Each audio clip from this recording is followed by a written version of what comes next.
Welcome to the Gordox Pub, where the drinks are as fanciful and as plentiful as your fantasies.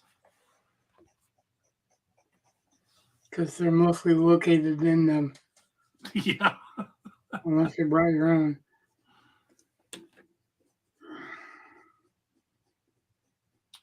Oh, I should probably turn on some music, huh?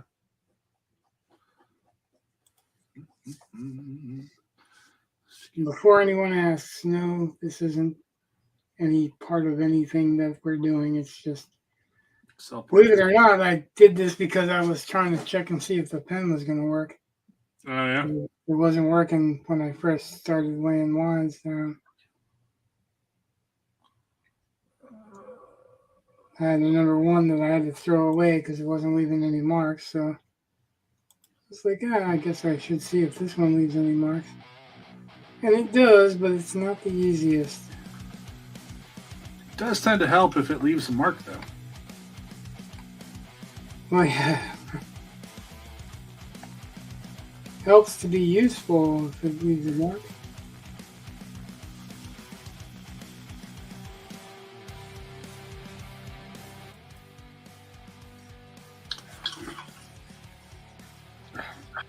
So we never talked script last time, and I kind of said we were going to talk script because you didn't have any internet connection or No.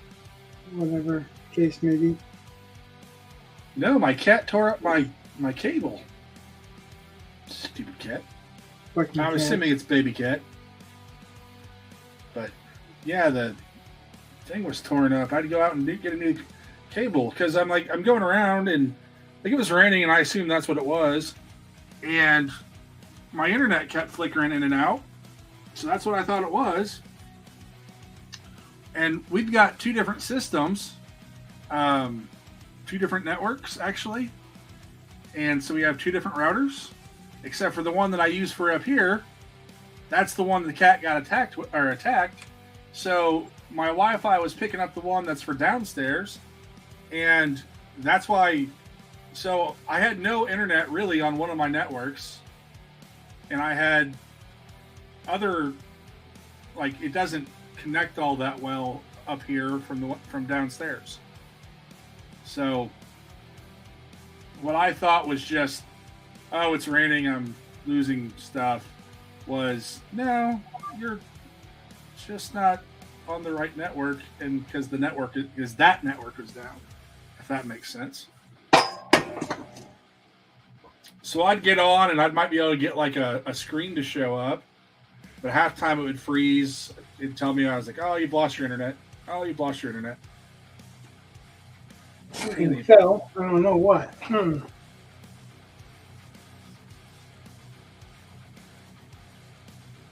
One of these days I'll get a bigger workspace.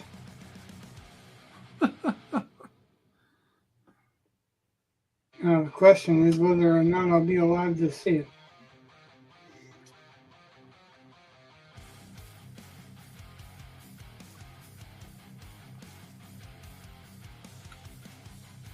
So what do you want to discuss about the script? Well, I mean, we just grazed over some technique or some format stuff last time. Yeah.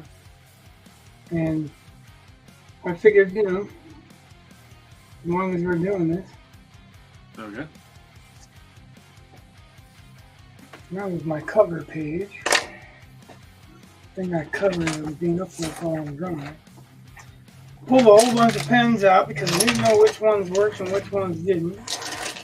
And seeing I need to get more because this pile is not big enough.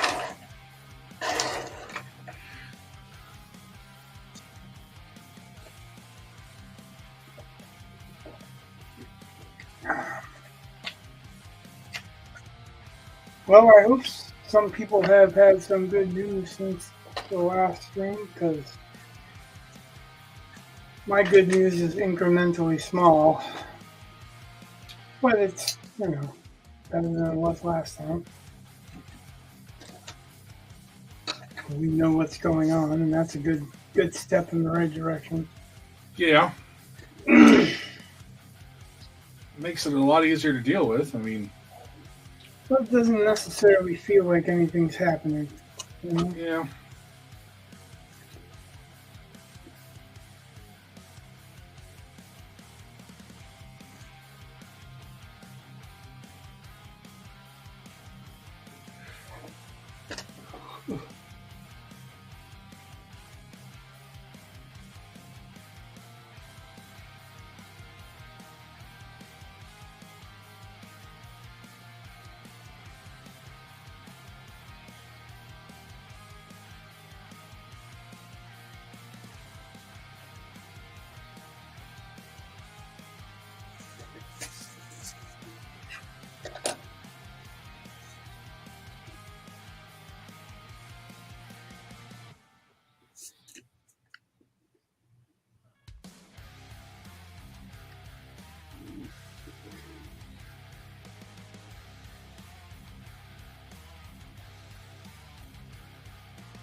Now, too, I've got Mastiff on my brain.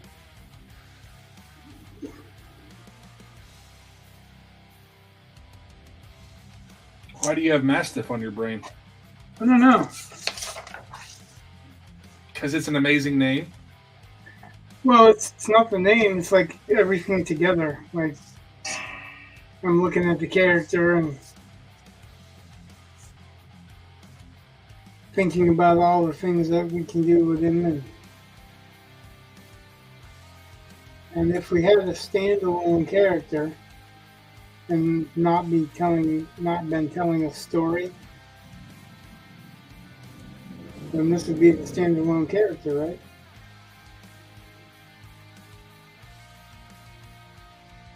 Well, I don't. Hold on. I don't follow.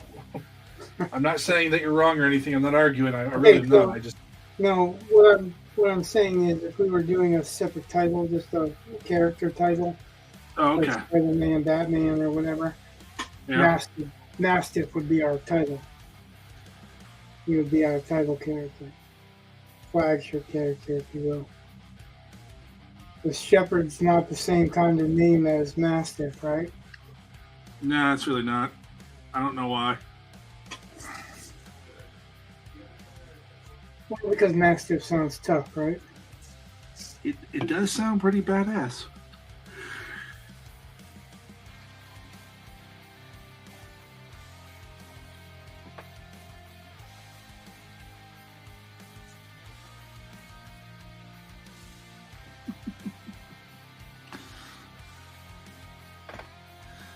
I like how the sketch you did on the right is watching you.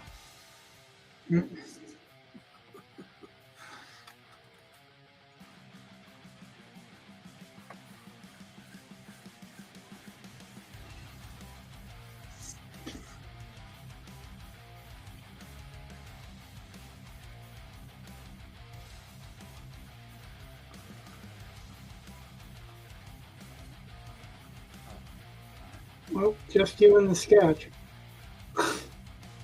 Someone's watching.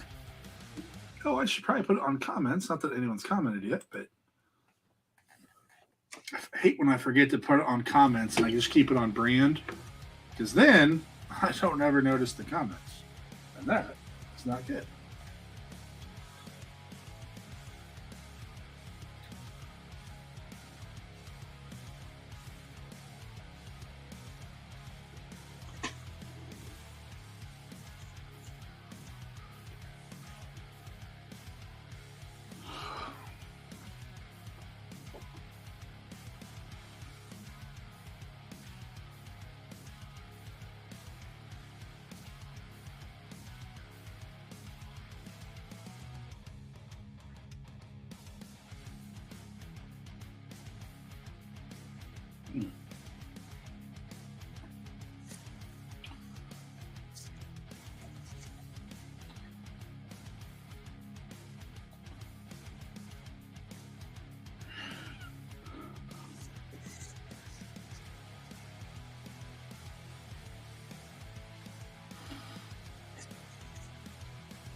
Yeah, and I watched.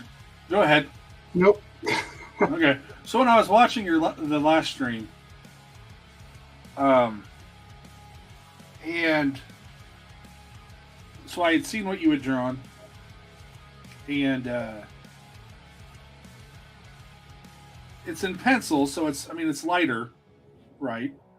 So I could see the Mastiff part in the background very easily, because there's less, I don't know, shading, something, I don't know. It's less gray. I guess there's a higher amount of contrast. So it took me a moment to kind of figure out what kind of position he was in. So, like originally when I first saw it, I was like, wait, is he like on all fours? Then I realized what it really was, but I was like, it was just hard to read originally. At least it is on my screen. I don't know. So I've been looking forward to the inking so that we can actually, it'll be easier to see and more readable, all that good stuff. Well, what happened is I got to thinking about Todd McFarlane's Spider-Man. That's kind of apparent. Well, at least the Spider-Man part. Okay, well, hopefully it looks kind of like a dog getting ready to attack too. It does. Originally, I thought it was on all fours. Yep. So Todd McFarlane's Spider-Man, what was different about it than all the other Spider-Mans? Do you know? Versus all the other Spider-Men. Previous Spider-Mans, because after that they started copying them. Okay.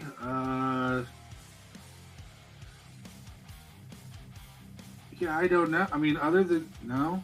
You don't have to know. Just like I was wondering if you did. I don't.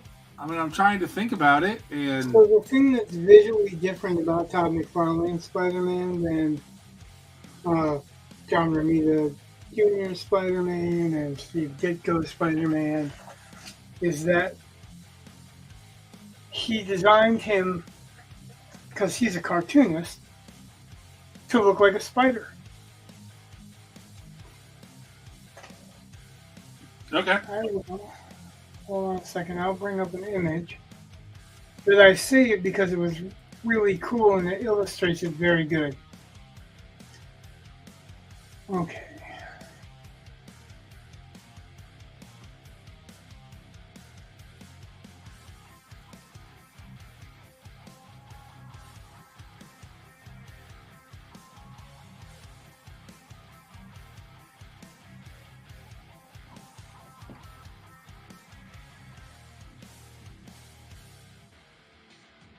See, the object is to either make him look dynamic or to make him look creepy like a spider, right?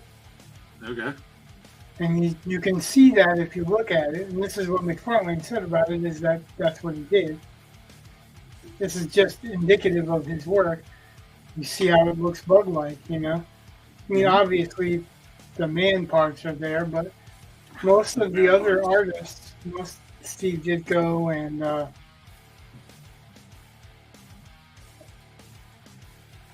John Romita and most of the other guys that drew Spider-Man before McFarlane were focused on the man part. That the spider thing was maybe swinging and maybe some web stuff. But for the most part, like sticking to the wall, that was pretty much the most spider-y you can see him. But McFarlane basically cartooned him out as a spider. He hunched him over like a spider. He just basically presented him more like a spider. And I got to thinking about that when we were talking about doing a Mastiff. So I wanted to do him hunched over a little bit like a dog, you know? So he's clawing the ground in front of him. But the man part of him, you know, there's some man to it, so that's the hand on the knee. But I also, because of that, I took away in the original sketch. Let's see if I can do this without hurting myself too much. Yes, please do not hurt yourself. Well, that's an impossibility because Because we're old. no, my whole entire right leg from the knee, I can't really move the knee very much, and when it starts to bend, it hurts. See, I took these off. Okay. And the chain too. And I made these more hardcore, more like they're a hard part of the helmet. And I took away the knee pads. So remember, last time we were talking about whether or not I should put veins in it, whether it should be a suit or not, right? Yep. So I said, well, what would he look like if it was a suit? And then I started thinking, well, a dog, a Mastiff in particular, I pulled up some references of them, and they've got claws, but they're not like really long claws. They're just kind of mean little stiff claws. So I'm like,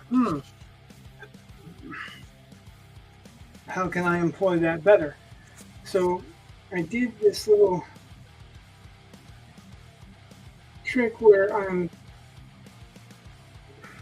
basically imagining this is a full body suit. And part of this suit is the claws on the end, right? Okay. So I kind of clawed his fingers out, but not really big. I didn't want them really huge and long and stuff. But on the knuckles, I also have these strong tendon-looking, I don't know, wire things. That's where you come in explaining all this shit. Oh, okay. But I thought it would look cool to make his grip look stronger, you know? Okay. So then I started thinking, so basically this guy is a cross between like Pitt and Wolverine. He's a short guy, but he's massive, right? Okay. We didn't decide whether or not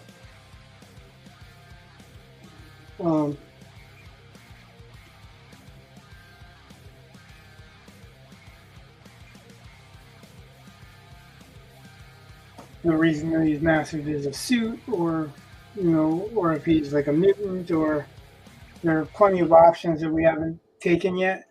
I'm just running with the look that I like. I think it's an interesting look. It's a familiar look, even though it's not completely familiar.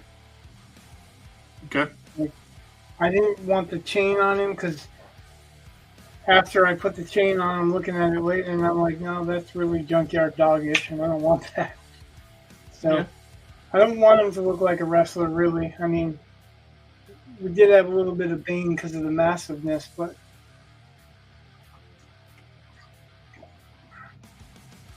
there are plenty of characters that are massive characters.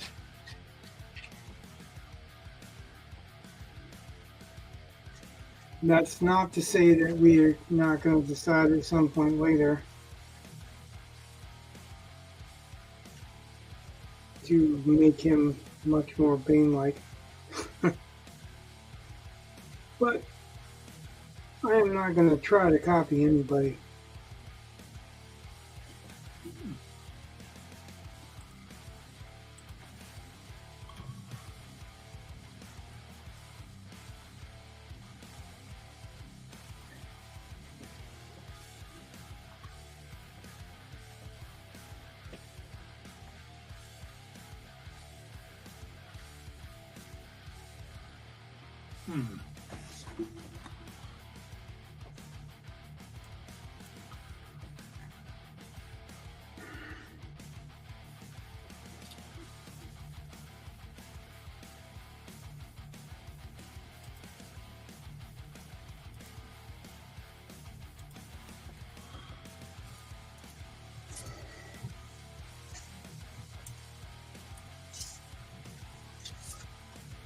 Oh yeah, I'm going to use the older copy. So the difference too is, remember when I said I was drawing that, I was like, I'm not even worried about it because it doesn't have to be, you know what I mean? Right. It doesn't have to be special because it's just design. Well, this Yeah. is kind of still designing, but I feel like I'm tightening the design up. So,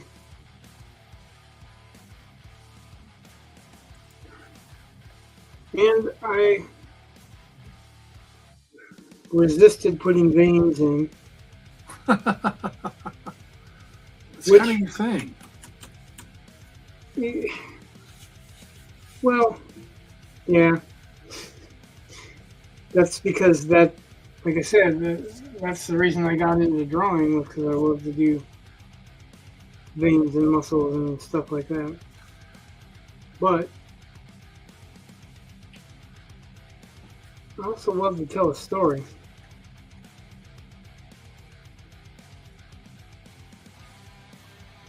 And to me, the way I thought about it in the end was, it's a kill your darling thing. See, we and a few other aspiring artists have noticed that some people that have been trying to get into the industry Yeah. have done really good when they're cartooning. They're not trying to put veins in. They're not trying to, go ultra realistic. It looked really good. But when they started putting the veins in and trying to do the ultra realistic look, that's when we started noticing that it went away from as good as it could look. Oh, yeah. So I started thinking about that in my own work, and I do a lot of line stuff because I really, in my mind, and this is the same reason that the other people we were talking about were doing this, is that I do a lot of lines because I'm thinking of the midtones and the values that are in between black and white. But you don't really need to do all those midtones. You're telling a story, not, doing a piece of art that's going to hang in a museum or something, or you're not intending to. And I'm not saying that you can't or shouldn't, but if you're going to, then you need to take your time and do it like that kind of a piece of art. So a lot of it, you're sacrificing the wrong thing and not getting what you're really trying to get out of it. So I eschewed doing veins on Mastiff for the sake of it being a suit.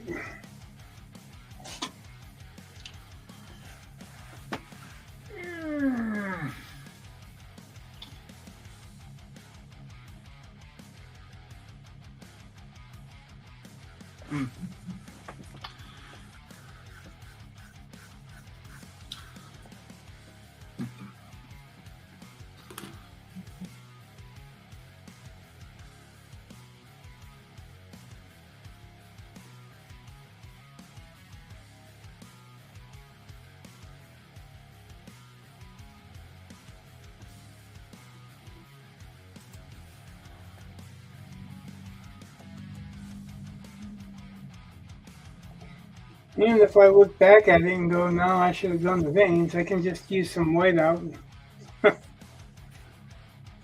add some veins.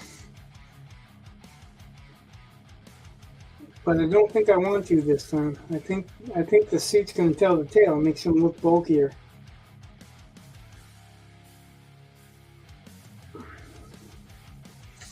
And another thing about veins is you really don't see them unless you're close up on them, or they're huge, right? Yeah. So, and when you see them in like bodybuilder competitions and they're huge veins, it's because they've been working out to get them to pop out for the stage, for presence. Yeah. So I got to thinking about all the people that don't do that, you know, or how they look when they don't do that.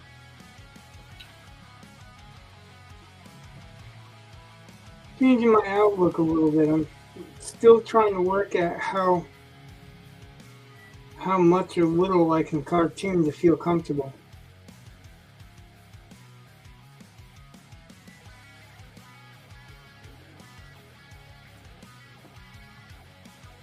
I've worked a long time to be a fantasy painter, right? So now I'm trying to resist doing all that detail and line work because really, if I did, I would be here forever using a crow quill, and that won't do either.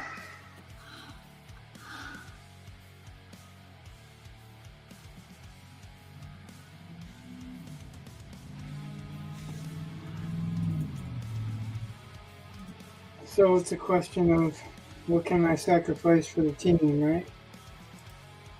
I guess. I mean,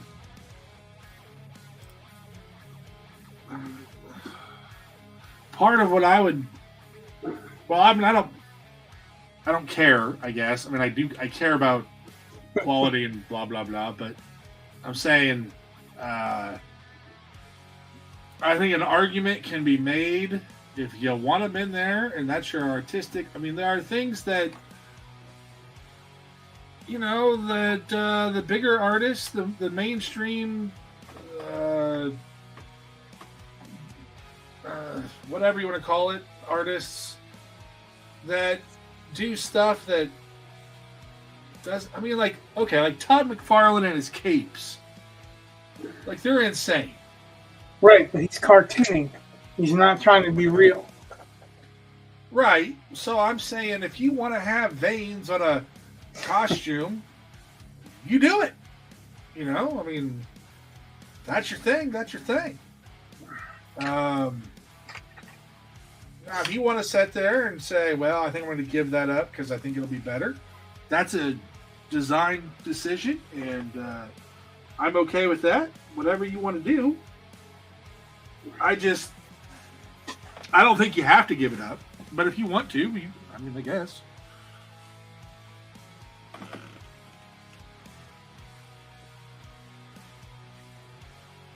I don't know if we get any viewers that want to chime in to vein or not to vein. Do you like it veiny? I don't think those questions are in the vein of what we're trying to find out. Oh, that was terrible. Yeah, well, I'm not alluding to something else with it. I don't know what you're talking about. I was innocent and pure as the driven snow.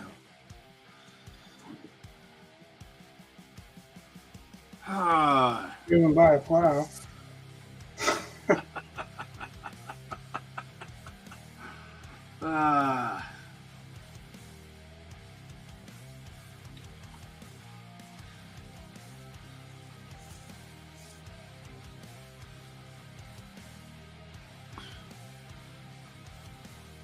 Just got a notification on my screen about how tomorrow the pollen count is going to be really high. Like, okay. Information I don't care about, but thanks for sharing.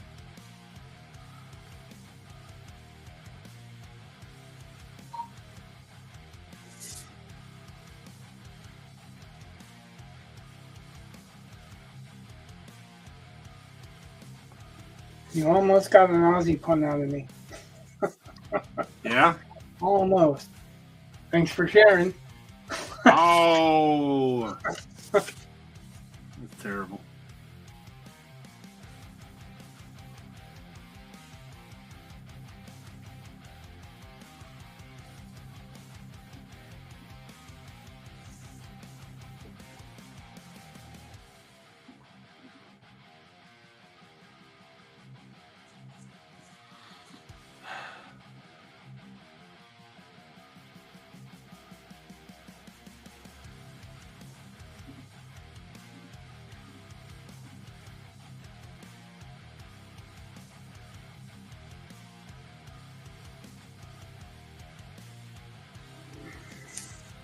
Hey, I think one of the is it Bane? Bane books. The contest ends this week, I think, or one of the contests. The submission period closes on the 30th, I think. So, just sharing that with everyone. Bane has Bane Bar. Have you ever been there? I think a long time ago. So what they do there is that you can post whatever story or manuscript or whatever you want there, and they basically critique it for you. Yeah. And that's the way some people have gotten published novel-wise. I remember I was on there for about... Bane has constantly a kind of contest going anyway. That's true.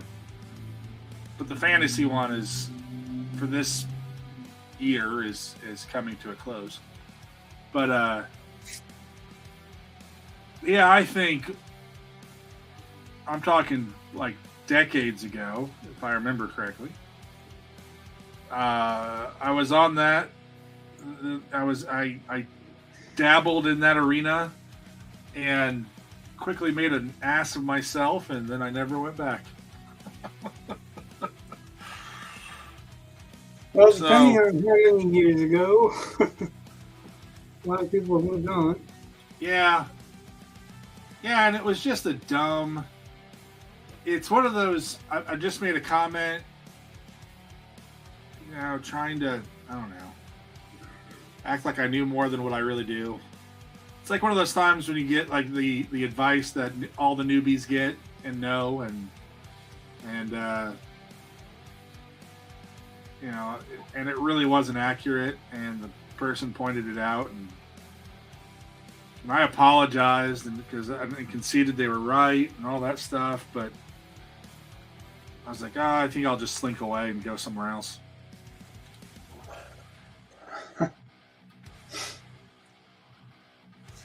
I can venture a guess on what somewhere else was. I think I eventually found Hat Rack. Yeah, Hat Track. Yeah, whatever.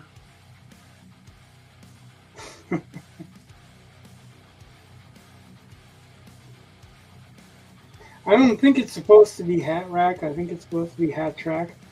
I think you're probably right. Because it's a river. I always thought it was funny. Maybe it looks like a hat rack or something. That's what I was saying. Maybe. Yeah, I was kind of bummed when they closed that up. Well, Kathleen said that there wasn't really any people joining. Yeah. But that was around the time that all the kerfuffles were going on, and the political correct stuff it started to invade like everything. Prior to that, there was a good collection of people that were basically all sides of the spectrum. Well, you know that because that's where we met. Yep. But after that, you had some of the crowd that were there went stupid over this shit. Like they would have been friends with us before, but now wouldn't have been because of our political views, which is really stupid. How do you be friends with somebody a month before, right, and then all of a sudden change because they have a different view of who should be in office or something stupid like that? And it's really stupid. Stupid.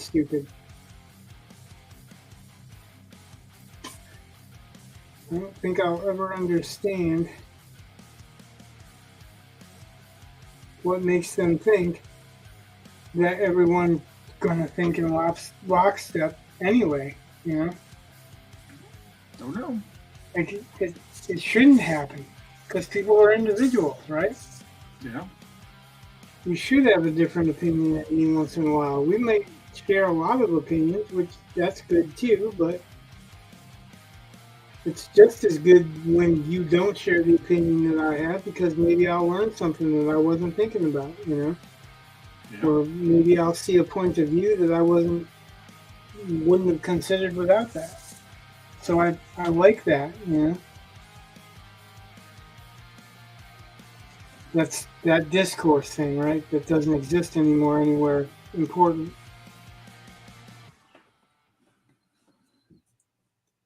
Not discord, discourse. Where you could disagree and find something valuable in the other person's argument. So that was like I was going through some student essays, and my AP class had written about one of the essays they wrote about was about cultural appropriation, and some are for, or some think it's the most dastardly thing ever, and you know, some are like it's just about, you know, appreciation. Name one thing that's not cultural, you know, culturally someone else's. Yeah, I know. And so I'm reading this essay, and I don't agree with the girl at all. I'm reading it, and I'm like, nope. But it doesn't matter because I don't have to agree with her. Right. After reading it, for the most part, I understood how she came to her conclusions, and I understood, for the most part, her reasoning, I guess. Well, no, the biggest problem was it really came down to she said it's offensive, but never explains why it's offensive. It's just an assumption that she makes that it's obvious that it's offensive.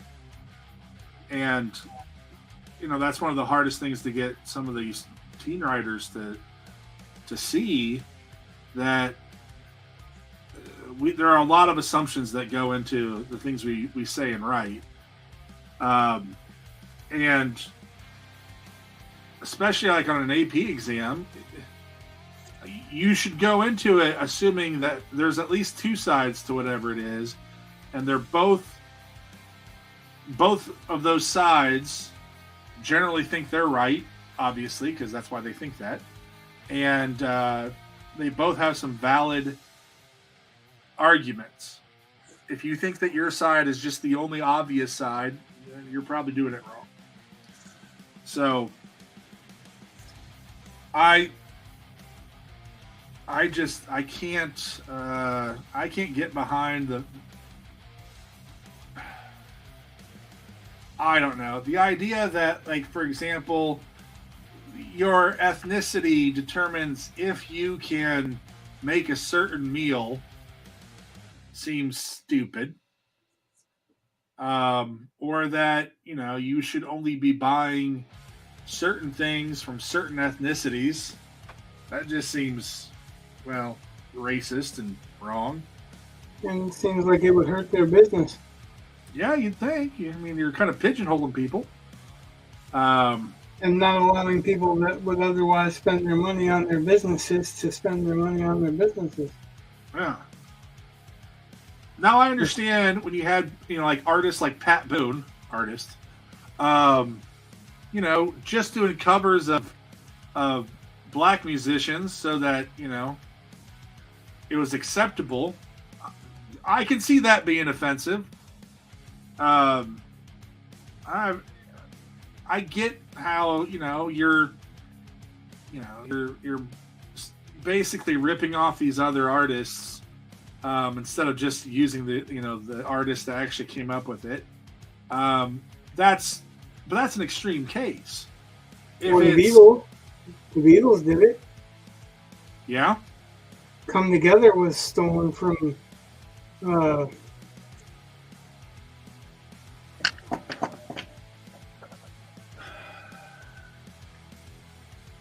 guy that did Johnny B. Good, right? Yeah. Chuck Berry? No. Jerry Lee Lewis. No, Jerry Lee Lewis is a white guy that played the piano. It's Chuck Berry. If you listen to Come Together, they even talk in Ebonics. Okay. Jerry Lee Lewis did Great Balls of Fire.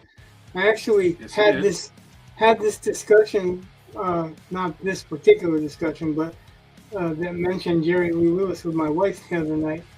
Yeah. Because she was talking about Jerry Reed, and I was like, and she didn't remember either name, and I remembered the Jerry, and I was like, Jerry, because she was talking about Amos Moses. And she's like, Jerry Lee Lewis. And I'm like, no, it's not Jerry Lee Lewis. Like, he was the Great Balls of Fire guy that played on the piano. She's like, no, it's Jerry Lee Lewis. And I was like, no, it's not Jerry Lee Lewis. You're right. But, you know, if I go to Japan or Korea or some Asian country, and I learn how. Oh, come on! That was a double entendre, and you just let it skate. Yes. Sometimes you just let it go. It's all right. You need a shirt that says "I'm big in China." So, you know, if I learn how they make, ramen or something, and I come back to the States and I want to, sell ramen because, I spent time learning this skill, and then someone went, well, you're culturally appropriating. No, I'm not. I went, I learned, and I'm spreading that dish. I'm not saying it's... Where are they at with Chef Morimoto, the Iron Chef Roma or whatever, Italian? Yeah. Yeah, there's all kinds of... I'm just like, no. I mean, cultural appropriation overall tends to be towards excluding people and keeping them separate so that they cannot assimilate, and making people scared to explore those cultures because you don't want to be accused of culturally appropriating. It's like, well, then what's the point of having all these different cultures if we can't use what we want from them? Like, that's the whole idea, is that you look at at every culture, and you should be taking what works best from all of them. That's actually what made Rome an empire, because when it first formed, they were taking ideas from every different place. That's how they come up with concrete that hardens underwater, because it was two different types of peoples, two different people with knowledge got together and invented it.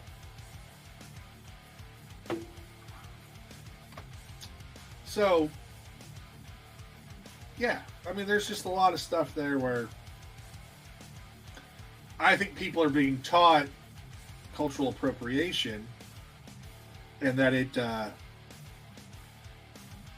ultimately is not to their benefit. It's not to anyone's benefit to focus on that. And I think it's like that in college where they put things in a box like that. Yeah.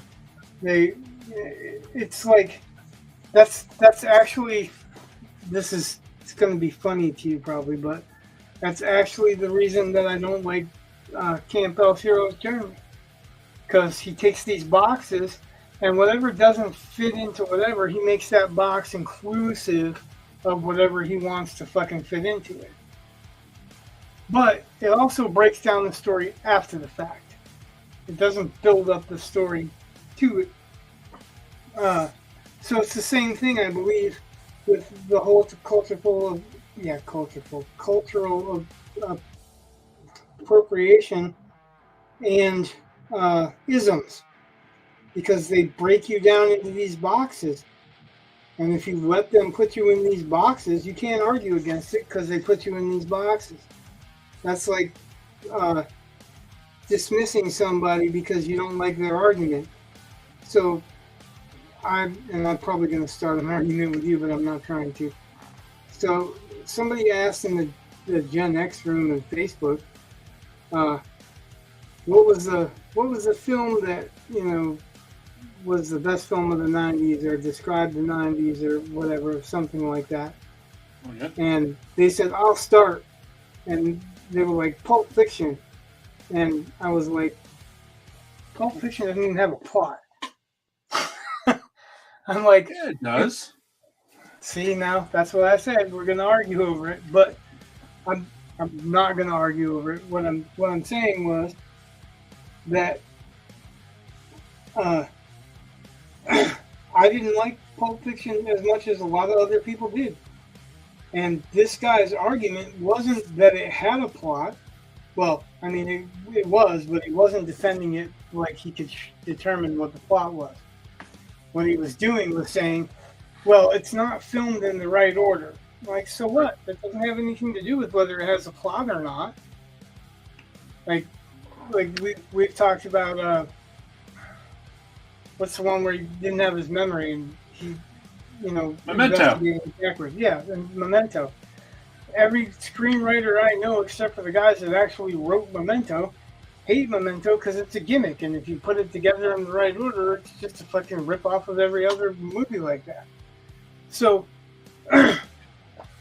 what I was saying is, if it has a plot, tell me in one sentence what that movie's about. Right? Instead of him telling me in one sentence, he repeats, it wasn't filmed in the right order, you must be dumb.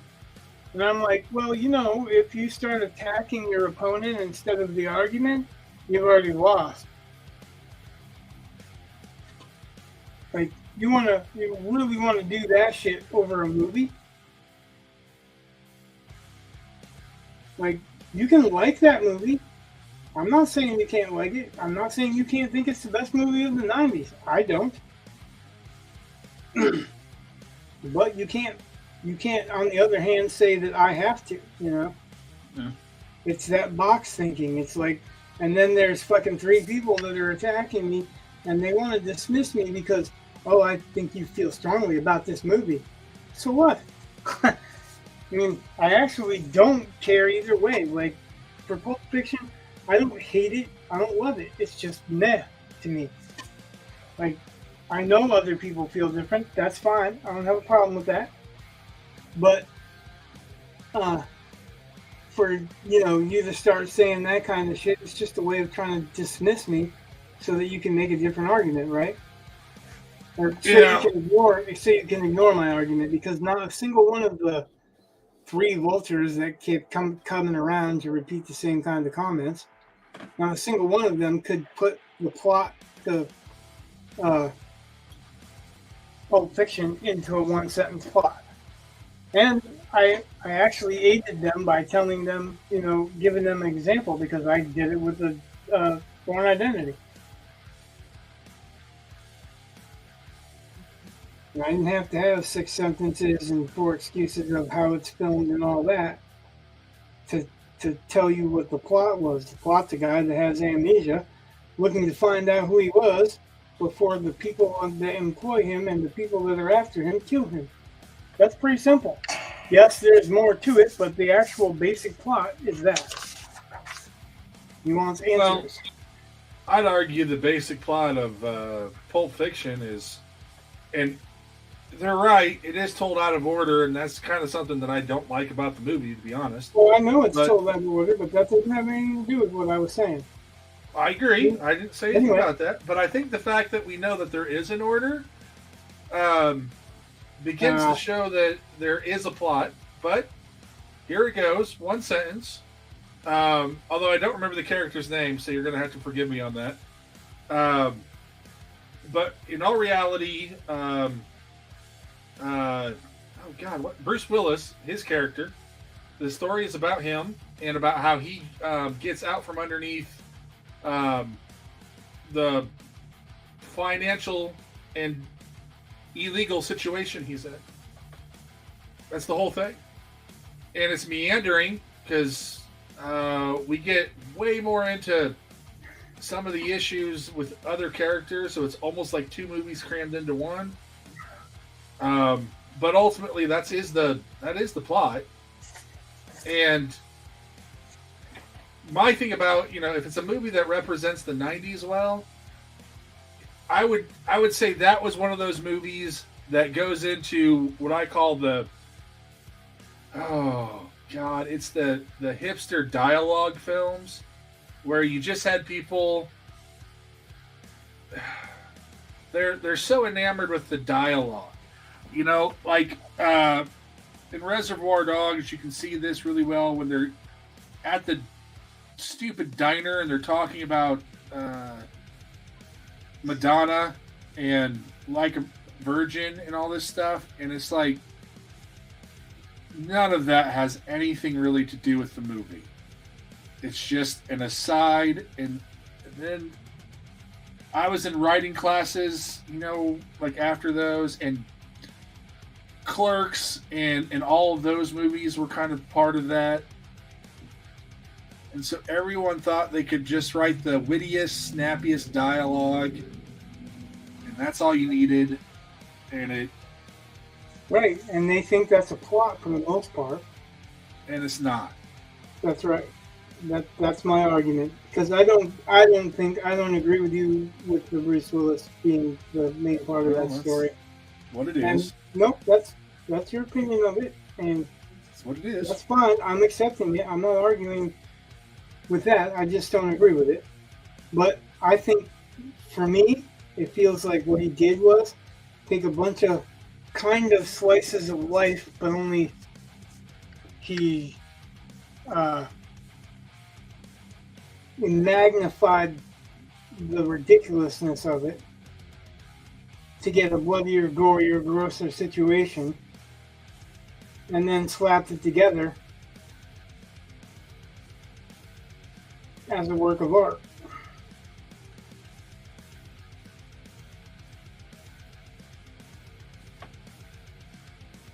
But I wasn't really trying to tear down and argue about the movie. I was just saying that somebody's trying to dismiss me because they didn't like my opinion of that movie, that I didn't like that movie.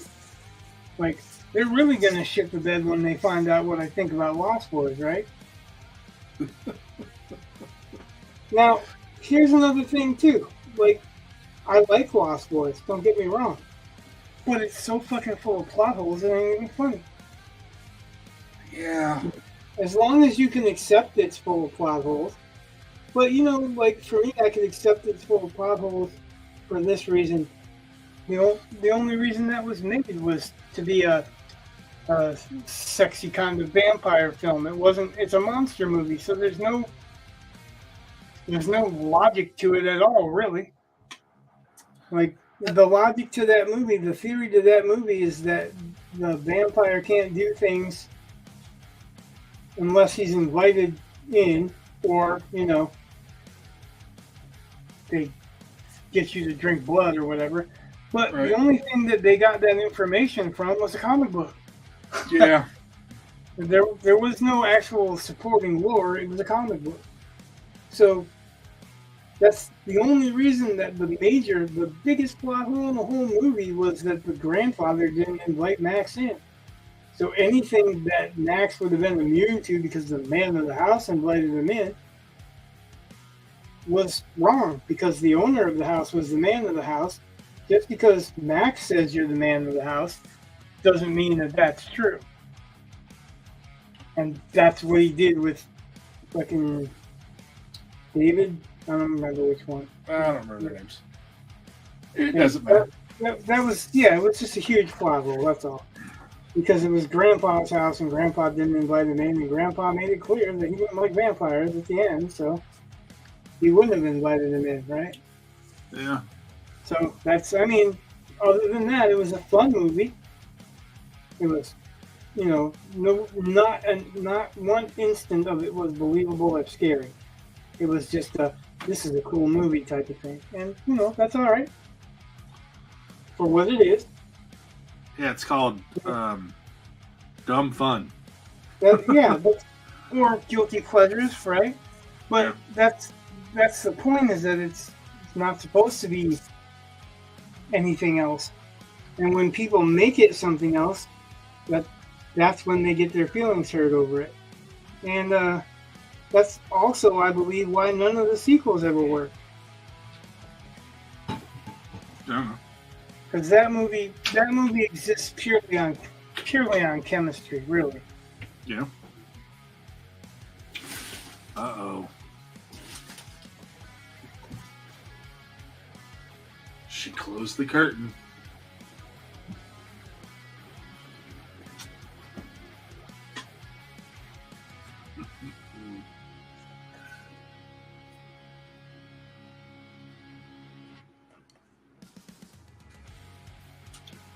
Have you been watching Fallout on Amazon Prime?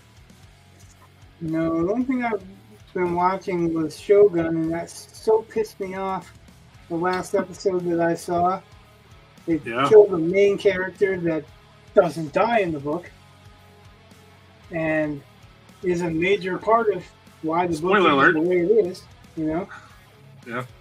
So it's like, I wouldn't really. Fallout is it's based on a game, and there's not many movies that I am attracted to that are based on a game. There are a few, but not many.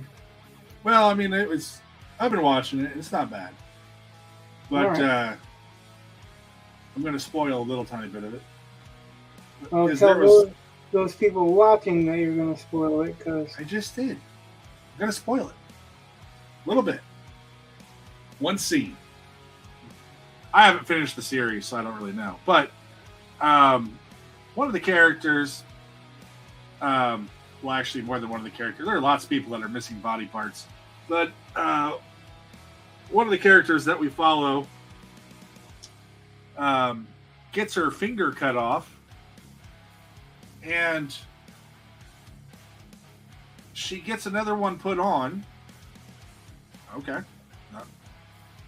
Obviously they have technology that we don't have, but whatever. Cool. Except for the thing that puts her finger back on, which is a different finger, by the way. It's a corpse's finger. Then knocks her out because he's going to harvest her organs. And I'm like, why are you attaching this finger if you're going to harvest her organs? Keep it alive? It makes no sense. So that was about. I mean, there were other things in the show that I was like, ugh. Like there's this creature. I think they call it a gulper in the show, but it's not what it is in the game. But it's got like, imagine a big axolotl, and its gullet is lined with teeth, except for the teeth aren't teeth, they're fingers. And it just a whole bunch of fingers, pulling you into its mouth. It's just like solely made for the gross out factor. Yeah. Oh yeah. 100%. And I was like, that is nightmare fuel. That is nightmare fuel. But I mean, I've enjoyed the series so far.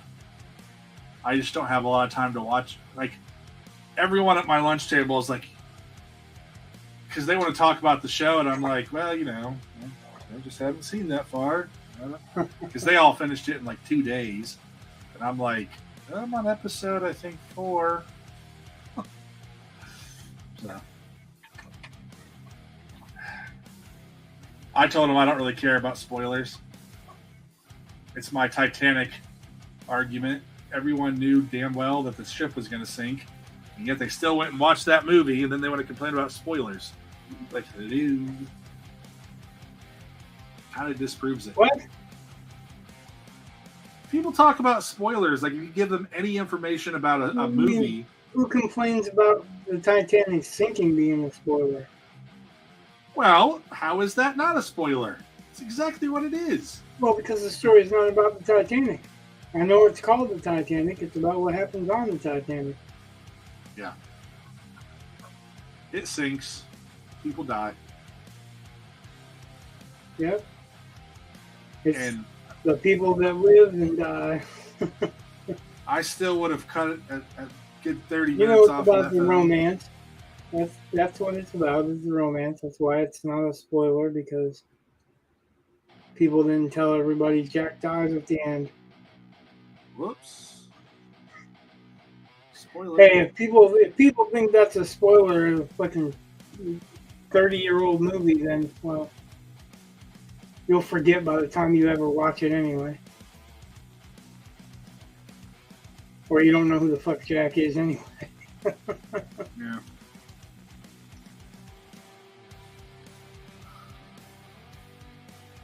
You know what was disappointing about that movie for me? It was pretty much the last movie that, the last big movie that, oh crap, what's his name? The dude that played the Phantom. Oh. Yeah, I know who you're talking about. Billy Zane? Yeah, Billy Zane. It was like pretty much the last big movie for Billy Zane. After that, like he showed he was wearing a toupee and nobody ever wanted him to star in anything again. Yeah. Which I find Which a little really weird. sucks because I like him as an actor. Yeah. Yeah. I thought he was pretty good. Well, I know, like, we've talked about, oh, crap. You know the movie that has Christian Bale and Matthew McConaughey fighting dragons? Yep. Right in fire. There you go. Matthew McConaughey shaved his head for that. And Gerard Butler. And Matthew McConaughey shaved his head because he was worried he was going bald, so he thought he'd just shave it. And apparently he started, like getting treatments for hair loss or something after that, and stuff grew back. But I was like, all right, whatever.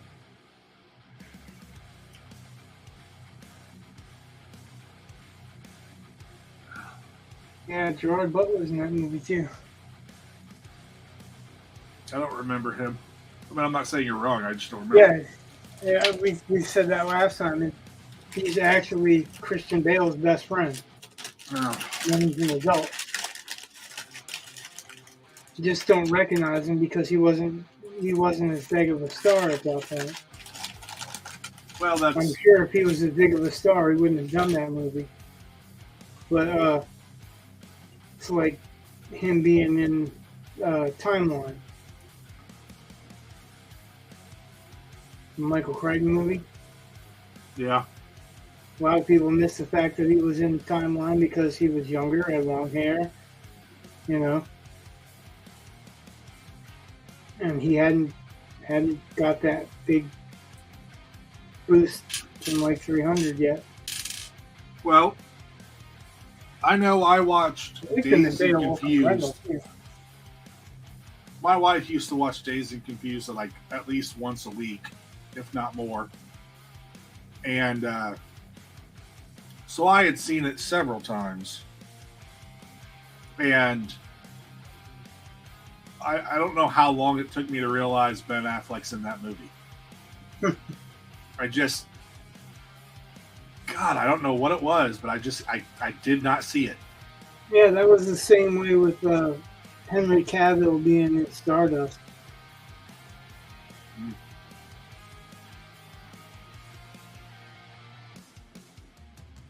It took me a little bit to figure that one out.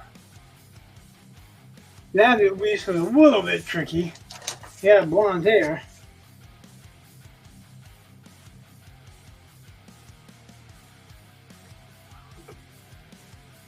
But I think it's the same thing too. I mean, like, who knew who he was right then, Yeah. I think it was just after that he got his big breaks.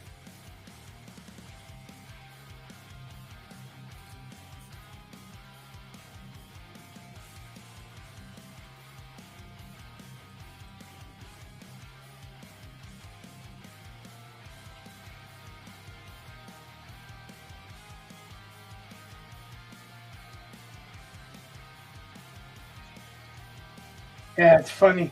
It's Henry Cavill playing the guy who's dating Tristan's wannabe girlfriend. or wants Tristan. Yeah, Tristan wants to be his girlfriend. And the guy that's playing Tristan is the guy that plays Daredevil now. Charlie Cox.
Keep expecting Eli to pop in and say hi, Brett.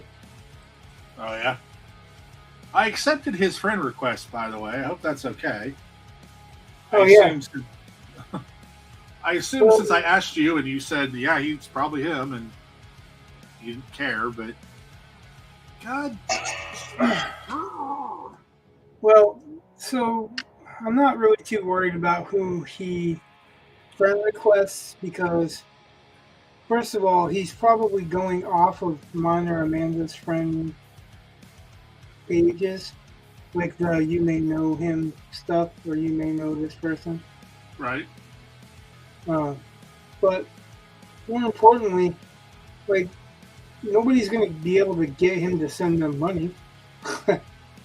Nobody's going to get him to sneak out and be kidnapped or any of that shit, you know? Yeah. They have a hard time getting the point across to him. Matter of fact, I might enjoy seeing them try when he responds with, get car.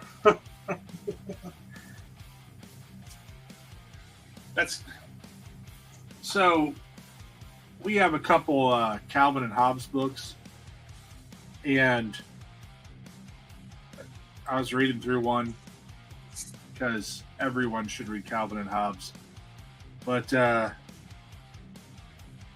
we kind of there was one series of panels that kind of reminded me of Eli, because Calvin and Hobbes decided to try to push the car out of the garage so they could use it as a base or whatever, and the car rolls down the driveway across the street into a ditch, and Calvin and Hobbes run away because they're positive that his parents are going to kill him. And I was like, oh, that sounds kind of familiar. Except for Eli wouldn't run away. Yeah. He also doesn't have a stuffed tiger, but hey.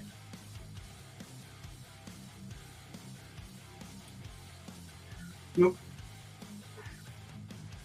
He's got a cat, though. Evil creatures. Always evil. Yep, we agree.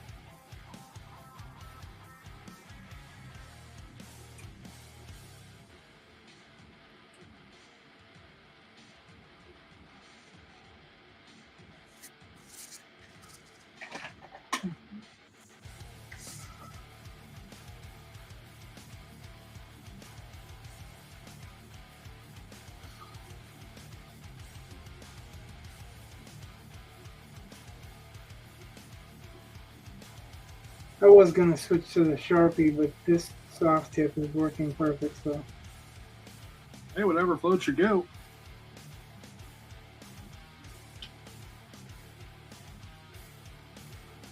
God. I don't know why StreamYard is telling me I barely have a connection, but oh well. Well, you're telling me that.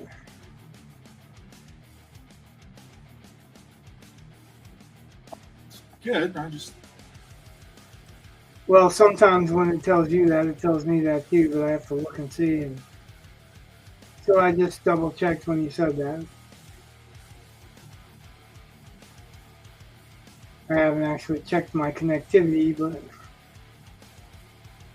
since I'm the only one in the house using anything, and this is the only thing I'm using that hooks up to the internet, then probably a pretty good chance that I'm not going to have to worry about it unless there's a storm that blows everything out.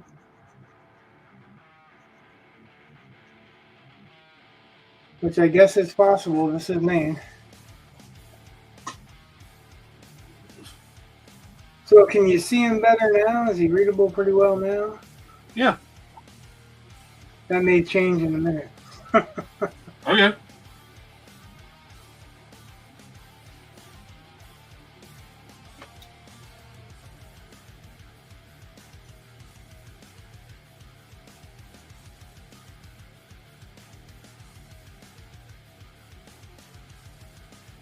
So I'm really barely touching this paper.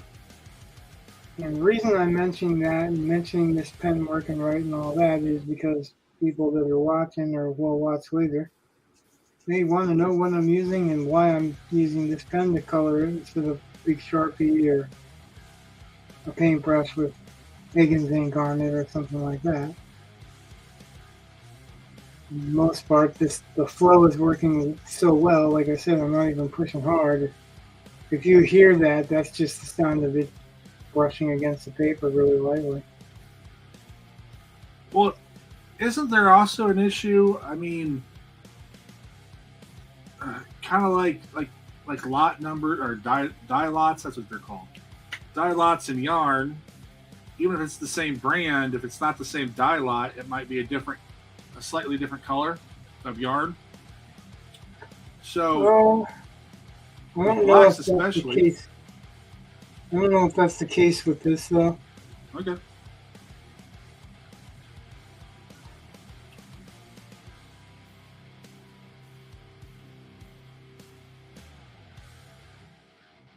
Found that the Japanese are really precise on their mixtures. Yeah. So I would be surprised. That's not to say that it's impossible. I just would be surprised.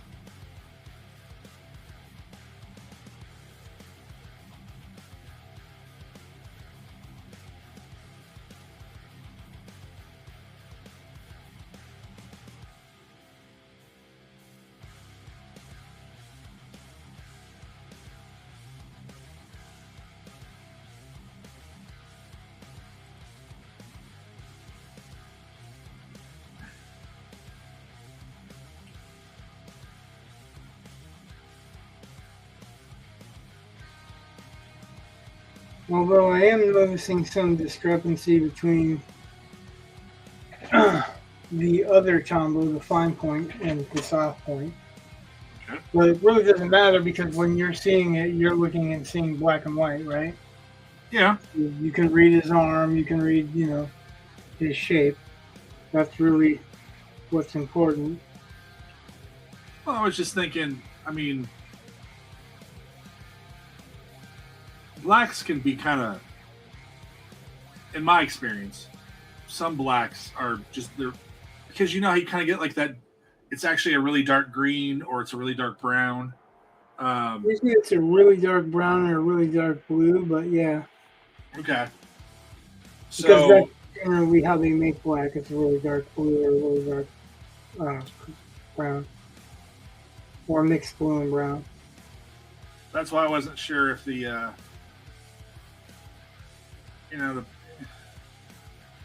it just might dry differently or something. I mean, I don't know. I could see it being a safer bet to use the same tool. It just would be a pain in the butt when it came to large areas, but you want to make sure the color or the black is the same black. That's all. Yeah, the only thing I have against Higgins black in coloring large areas is that it's got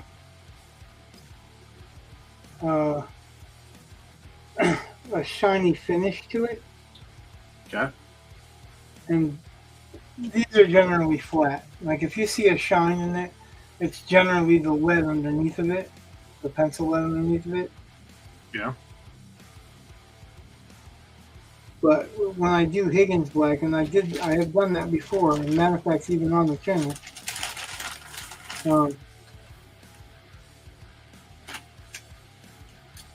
it's shiny. It's like a big glaze glare.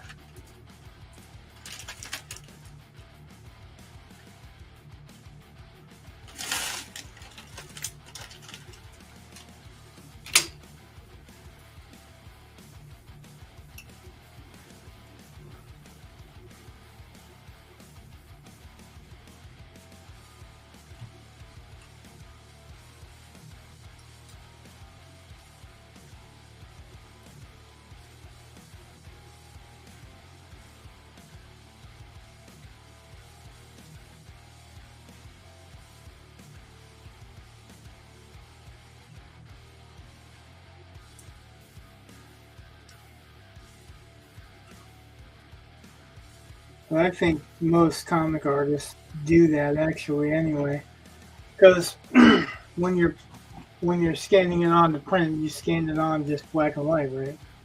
Because you don't want the blue line from the non-photo blue or pencil lines to show up, so you just want the darkest stuff.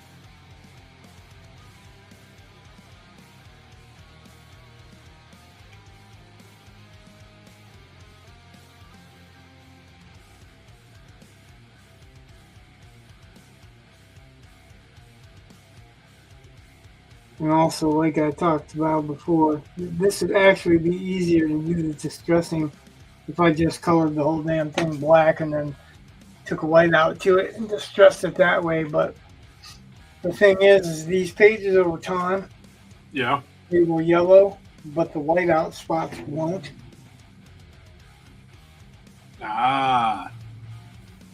So, I mean, it's not a big deal. It's just keeping the secrets of the trade or whatever. But for me, like, I want to get it as much authentic as I can, even if I have to do it the hard way and the long way.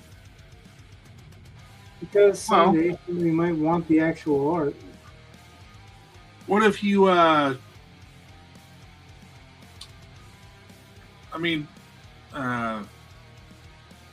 black paper with white ink? Yeah, it doesn't really work like it sounds like it's going to work. I could do that with white gouache or something like that. But... Well, I know that, God, and again, this is like 20 years ago. You could use gel markers on it. Yeah, gel markers actually, for me, have worked out not so well. It's either been 50-50 or they haven't shown up very well at all. Oh. So, I don't mind doing it this way. It kind of... I know what I'm doing, and I don't mind, not getting it exactly as the pencils are, because I really do know what I did in the first place to make it look like what I did. The only thing that would really make it easier is that the outside lines I could just line with a ruler and color them in instead of coloring up through the edges.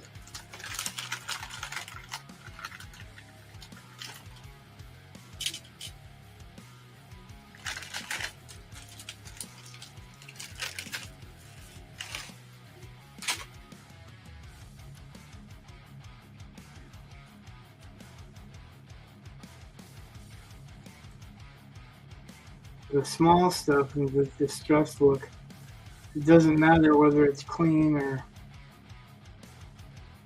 has rough edges or whatever, because that's what I want it to look like, is rough edges anyway. So.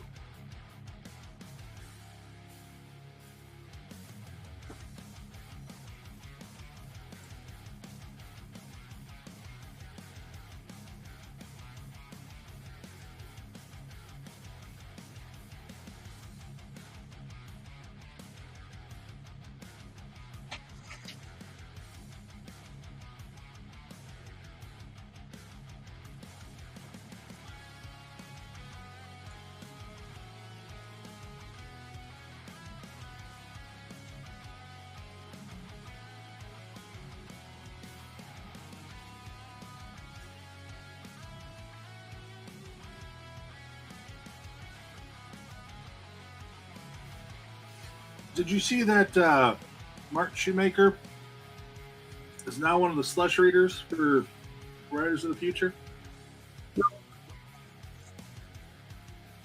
I have no idea what you just said. Nope. Oh, okay.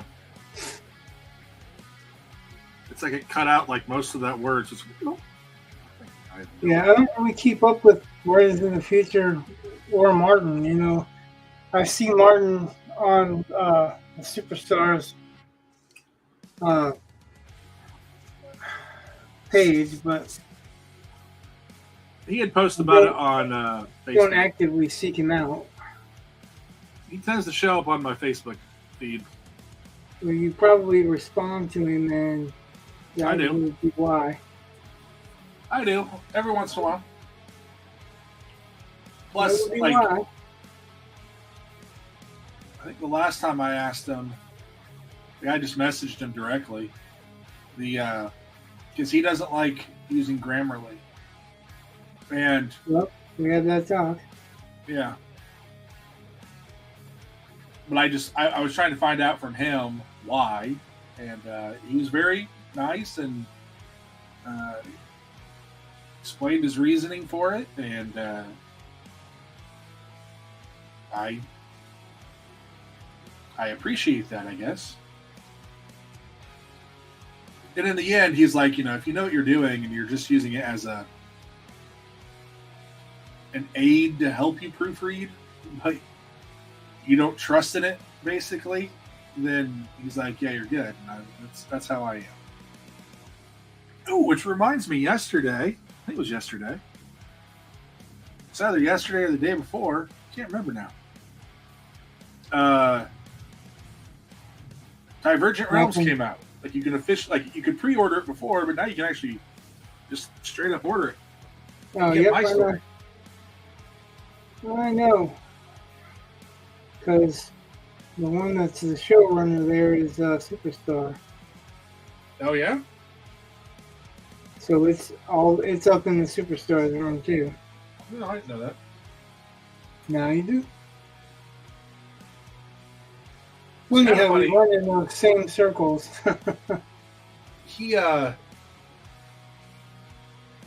Well, so I had posted, like I had shared his announcement and the link and all that, and my father posted that it was only in Spanish,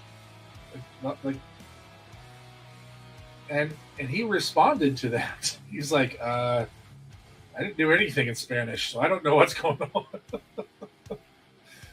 So I don't know if my father ever got an answer. I mean,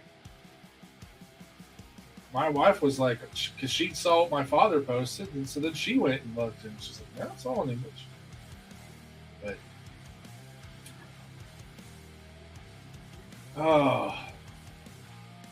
it's kind of funny because I still haven't watched Rebel Moon Part 2. Me either. But I got a message from I got a message from my father the other day telling me that Rebel Moon Parts 1 and 2 are really good and are worth a watch. I actually, one of the guys I follow that would normally be touting that. Yeah. Just on principle, you know what I mean? Yeah. He was so like, oh yeah, that's bad. Like, yeah, this is a guy that normally would be all like, oh no, that's a good movie. I mean, I still hold to the begin. From what I saw, I saw the first one because you and I made fun of it. While we were watching it. Yes, which was incredibly enjoyable. Which I never thought something like that actually would work, but I enjoyed it. Well, I was waiting to see if he wanted to do that again. Maybe. I don't know. And then I was like, the one good thing about us making fun of this is it gives it ratings. But I mean, if you don't, that's the thing of why I don't get with my father. Okay, so like in my brain, I'm thinking, well, if you don't really know much about science fiction, I'm sure this is a fine. I mean, it's an okay film. It just there's nothing new in the whole thing. Yeah, it's very trope driven, and it has some really dumb basics.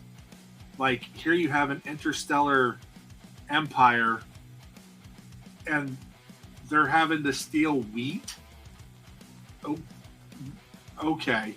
Like, you figured out how to travel faster than light, but you're worried about producing wheat. Sure. Yeah, like, and they wouldn't have enslaved those people. Yeah. Instead of just killing them all after one harvest. Yeah. So, whatever.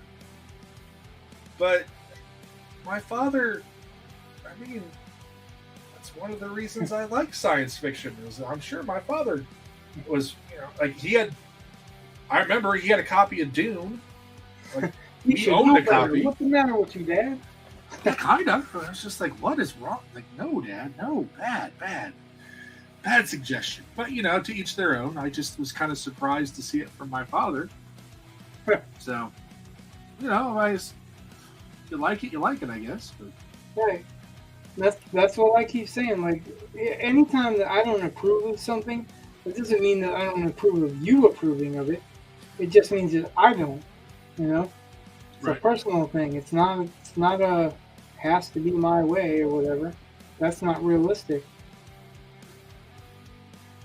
Because, like, on principle, I like Sucker Punch. Remember that movie? I know what you're talking about. I've never seen it, though. Same director. But in reality, and you get to the end, and you're like, what did I fucking watch? Like, I mean, it's like an anthology movie that you think is building towards a point. And the point is, it's this chick getting a lobotomy. And this is, I guess, the thing she's thinking of and imagining as she's getting the lobotomy, because at the end, she still gets the fucking lobotomy. Spoiler. Yeah, not really. They spoil it at the beginning of the movie. But visually, it's really cool. The aesthetics are pretty awesome. But there's just no point to them. Her fighting the giant samurai, you would think, at least there's some kind of allegorical relationship. And like, not so much, maybe she was going to get away, or someone would help her escape, or something. But nope, no. Biggest letdown in history.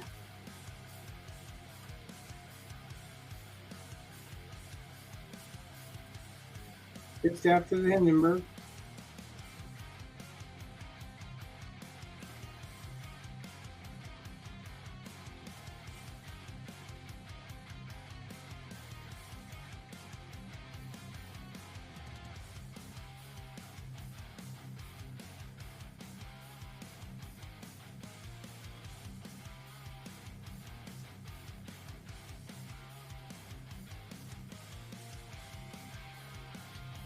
Yeah, so I've yet to see the Ministry of Gentlemanly Warfare. How come? I just haven't had the time. Okay. But I saw, like, people were like, so it only, like, it only made it to, like, fourth for opening weekend, so they're calling it a bomb and all this stuff. And some people are cheering it because the guy that played Reacher made some comments they didn't like. And I'm like, he's not the only person in the film. Like, there's Henry Cavill, too. And I'm sure other people. But you're talking about Alan Richardson? Yeah. Yeah. I guess his comments were about Henry Cavill. I don't know. But I take all that shit with a grain of salt. I didn't see it, and if so, those comments were like woke comments or some shit like that. It was just really stupid. Whatever. I still want to see it. I'm just kind of shocked that, I don't know. Like,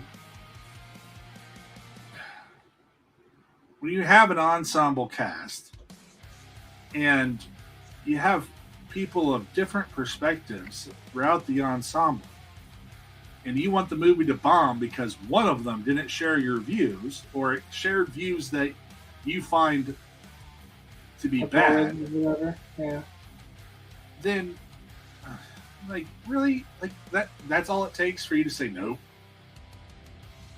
You know, if it was like, you better hope that half the country don't agree with the same thing when they hear your politics. well, Because I'm like that's the way it is. The country's half and half. So I can understand if you don't like what he said, not watching Reacher, I guess.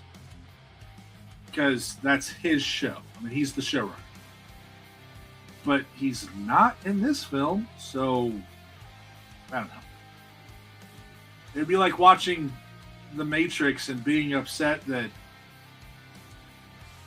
some minor character said something, or some secondary character said something, or the actor did, who plays the secondary character, whatever, and getting butthurt about it. Like, oh, I'm just... There's a whole bunch of people there. So, never been a big fan of cancel culture. nope. Like I'd rather look at the product and say, well, is this a good product or a bad product? And if it's bad, it's bad. If it's good, it's good. I have been driven away from movies that have certain people that star in them, but those people have said, well, if you liked so-and-so or you voted for so-and-so, don't even bother to watch my movie. So I'm like, okay. Like, I don't even care if I agreed with, their political stance or not, but if you're telling half of America not to watch your movie because of some fucking minor thing that, no matter who you are and who you voted for, you're not that one vote that pushed them over the edge. Because they actually go by electoral votes. I know. So it's just ridiculous to say something like that or to hold somebody responsible for something that they really couldn't help anyway. Yeah. That's like saying, oh, don't vote for that guy, somebody else supported him. Well, if you don't like his supporters, don't support their products or whatever, but you can't blame him for who likes him. Yeah. And I don't give a shit what side of the aisle you're on. That's a ridiculous argument. Did you ever see the movie Powder? Yeah, I was actually thinking about it not that long ago. Because I remember when that movie came out, a bunch of us, and I was in high school, and a bunch of us went out and saw it, and we all liked it, thought it was great. Except for then one of them discovered that the director had been convicted of molesting a child. And so then she tried to say the movie was terrible. What's the director? Huh? Who's the director? I'll have to look it up. But anyway, the Victor Salva. But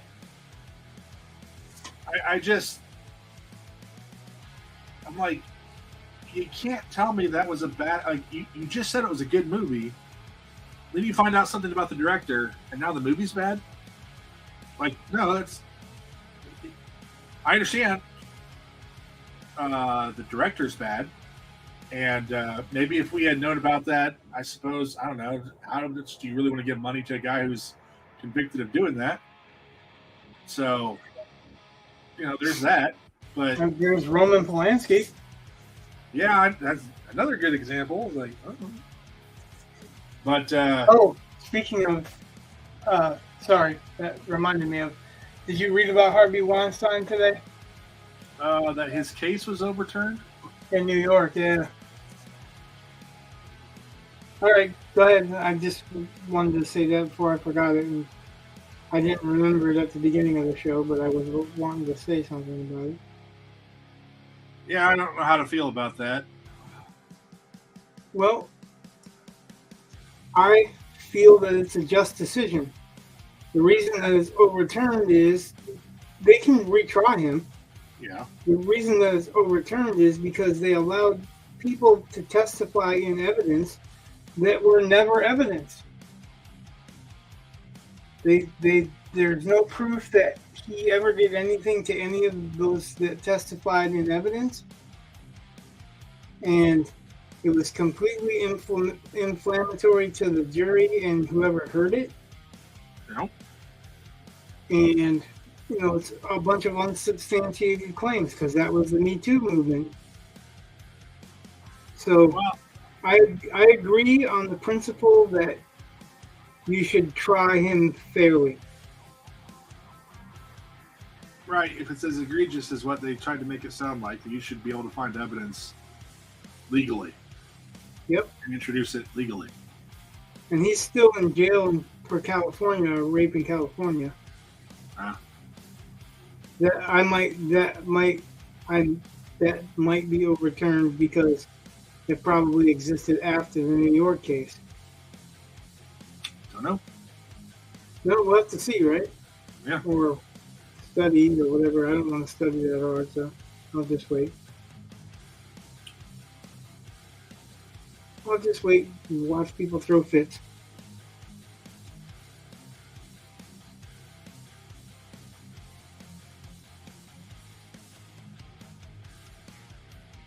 So you were saying... Oh, I don't know. Yeah, you were saying that she did that thing about the director, and then you were saying something else to her.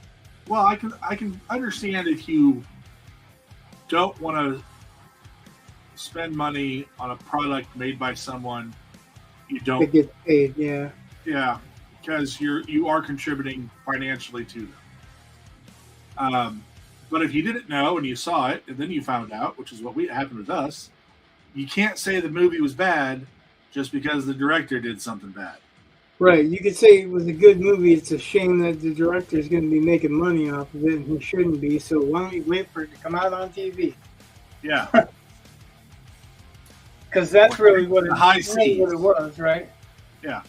That's really what it was. Is it was saying, don't go see this movie because it'll put money in his pocket. It wasn't really a terrible movie. It was just the person who directed it was terrible. It's funny how certain groups of people can accept bad behavior from somebody if it's in their group. Well, if it's in their group, yeah. Yeah, well, I mean, I say group, but you know what I mean. Like, yeah. I don't agree with anybody that much. Like, you and I have a lot of the same political views. Probably not all on the same political reasons, though, you know? Right. And that's fine. But if you were to go, rape a 4-year-old girl, I'd shoot you. I don't give a shit how much I like you. I stop liking you the minute that you rape a 4-year-old girl, right? Nope. Okay, so disclaimer: Rhett's not a 4-year-old girl rapist. No, I don't want anybody thinking anything along those lines because I'm just using it as an example. Is that no matter how close I am to somebody, I'm not going to stand up for them doing something wrong. But there seems to be a contingent that's okay with wrongdoing so long as it's from a certain group of people. And that's what I'm really getting at, is that we wouldn't be okay with it.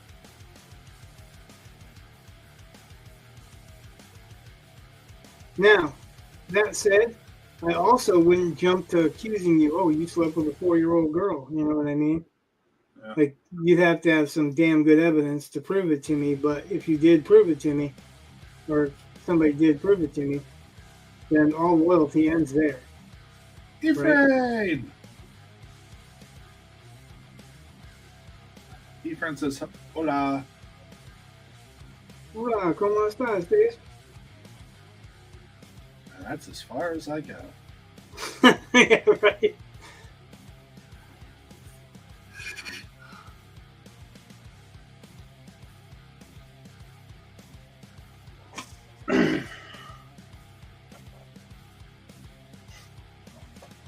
So I've noticed a couple of things. I don't know if you've noticed, but the way that the lettering turned out, like at first I just wanted it as a backdrop.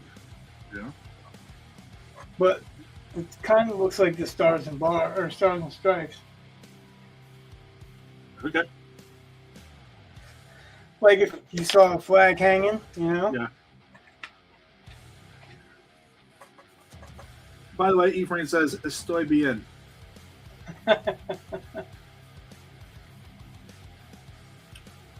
All right, so you're going to win that contest. Because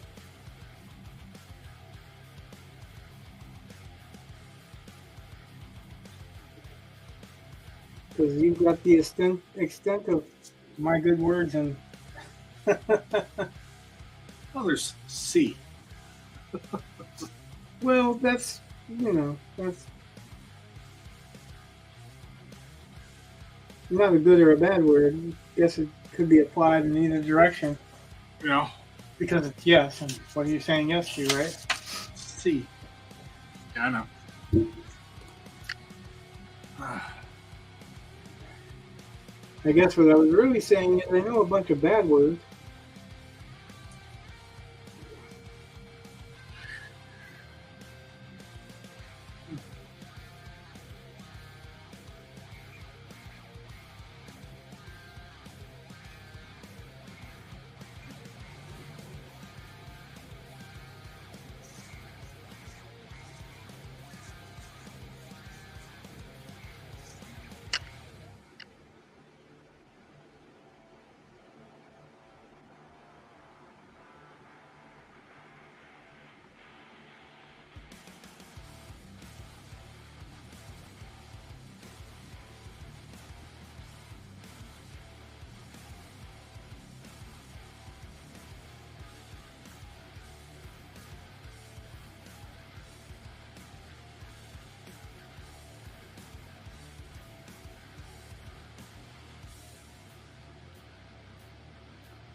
It said something about making this a giveaway. It said, make comments in the comment section if you want to make this a giveaway. Guess how many comments we got? I don't know. How many did you get? Well, we've got more comments in here. Oh.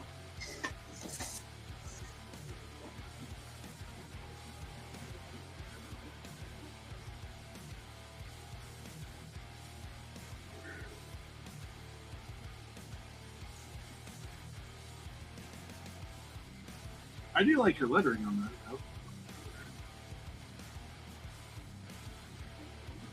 Thanks. I wanted to do something special for him, you know?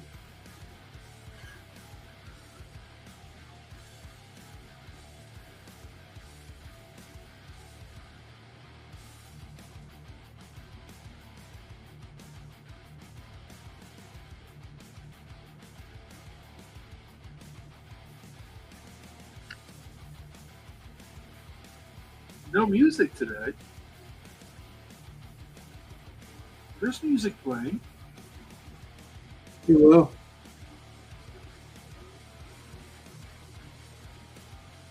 And then you'll turn it up and someone will be like, that's loud. We can't play Skid Row.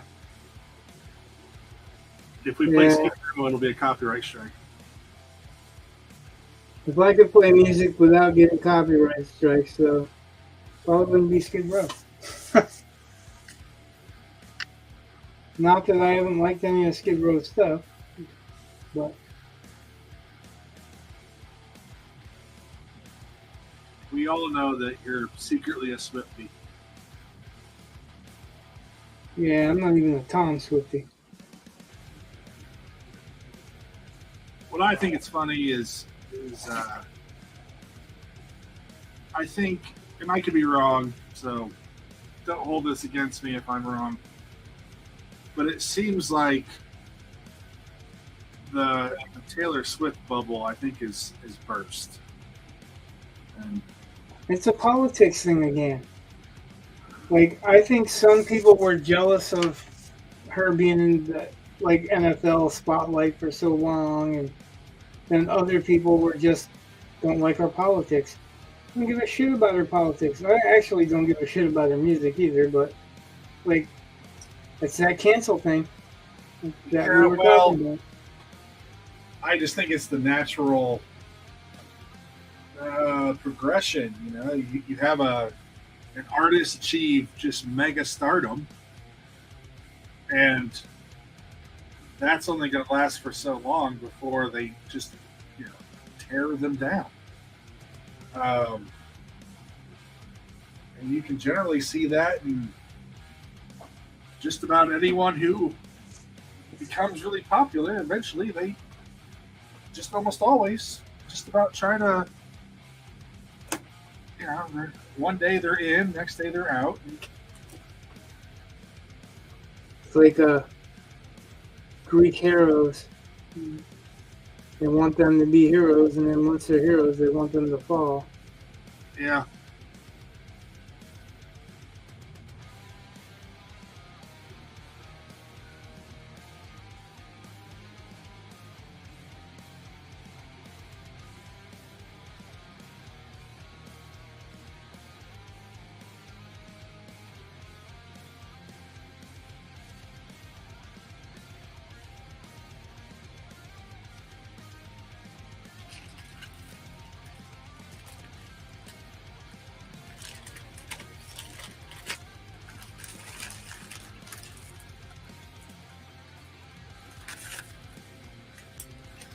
What are you eating?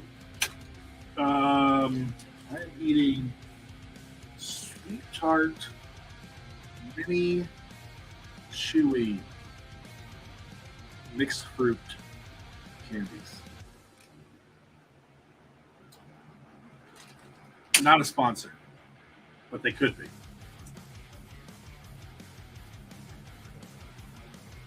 We definitely consider it.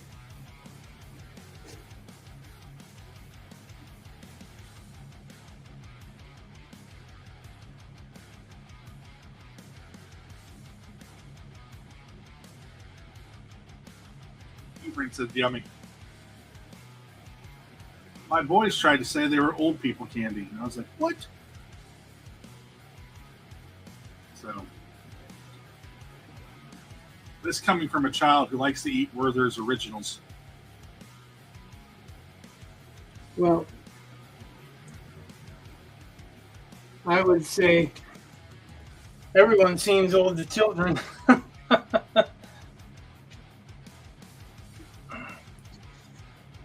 Attack him on his own ground.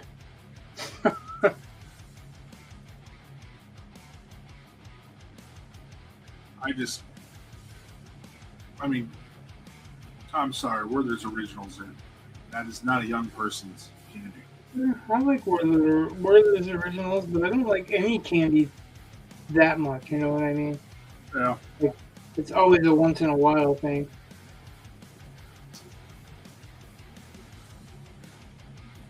I guess I could qualify that as I'm an old person, so.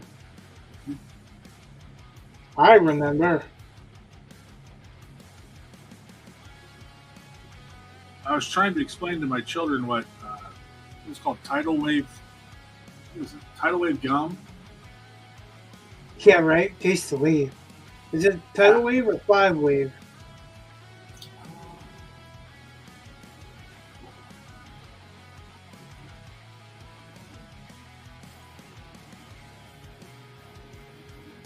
God, my computer's being slow. I always enjoy it when I can type them. I know there's a 5-wave, but that's what I was quoting. Gum. What's that? It's tidal wave gum from the 80s. Okay. I loved that stuff. Loved it. And But trying to explain to the boys what it was like, and you know, It's kind of like a juicy fruit. sort of, kind of like a jelly donut, except for it's gum and not bread. You're like, what? That sounds disgusting. I suppose it's like a fruit gusher, only instead of being a fruit chew, it's a gum. But So it's like a wine cooler. It's a woman's drink.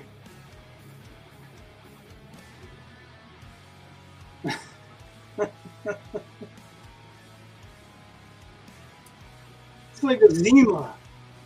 It's a woman's drink dressed in a man's bottle. who says so? Those things tasted good. It tasted like I'm gonna puke. Is what they tasted like. I never drink them to excess. So what's the point of drinking? Well, you know, I remember relaxing with them, but never enough to. Like, I can tell you the drinks I've had that I got sick on. Oh yeah, me too. And those are drinks. To this Every day, I single can't one drink. of them were candy drinks, looking sweet. Except for the one time that I mixed a bunch of shit.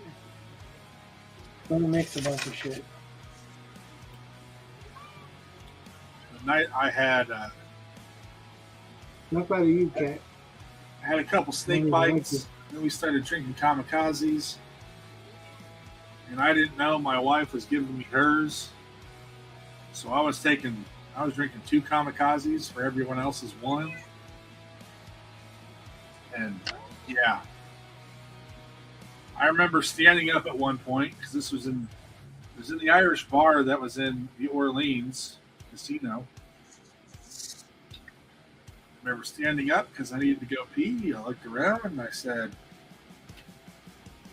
"There are too many chairs," and just sat back down. I was not going to navigate that maze. Luckily, we left relatively soon after that, so my wife could guide me through. I didn't have to soil myself, but it was getting close. Beer before liquor, get drunk quicker. That was also, we had a air mattress that was just on the floor at that time. And I remember my wife getting pissy with me because she's like, "What are you doing?" Because I kept tapping my foot on the floor. It's like I'm trying to get the room to stop spinning.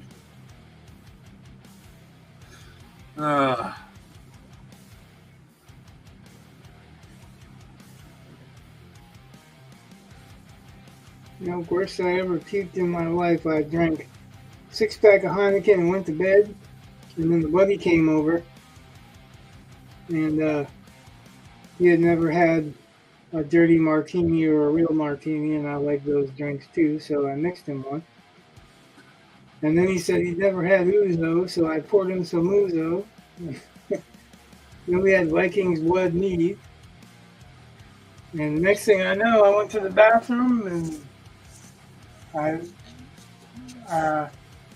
I'm bouncing my head off the rail at the bottom of the stairs, and my wife come home from work that I didn't even know she came home because my daughter called her because she was scared because I barfed like a fucking dinosaur. But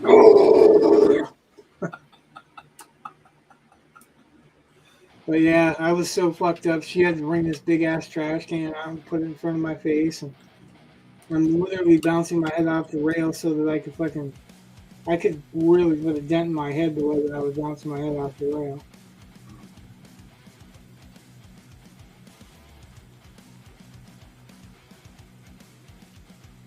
Yep.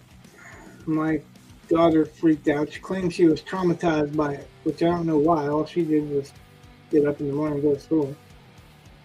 I didn't go to the hospital or anything, although I probably should have because I think I got alcohol poisoning.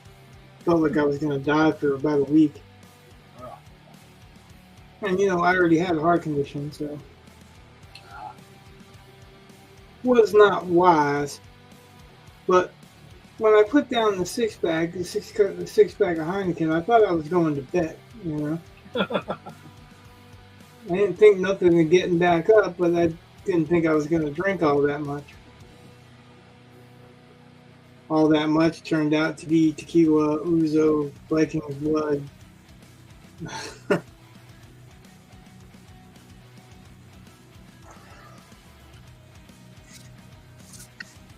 And the second worst time, I drank, I think, 2/5 of Jack Daniels through a straw. Yeah. You can tell just by what that story is how old I was.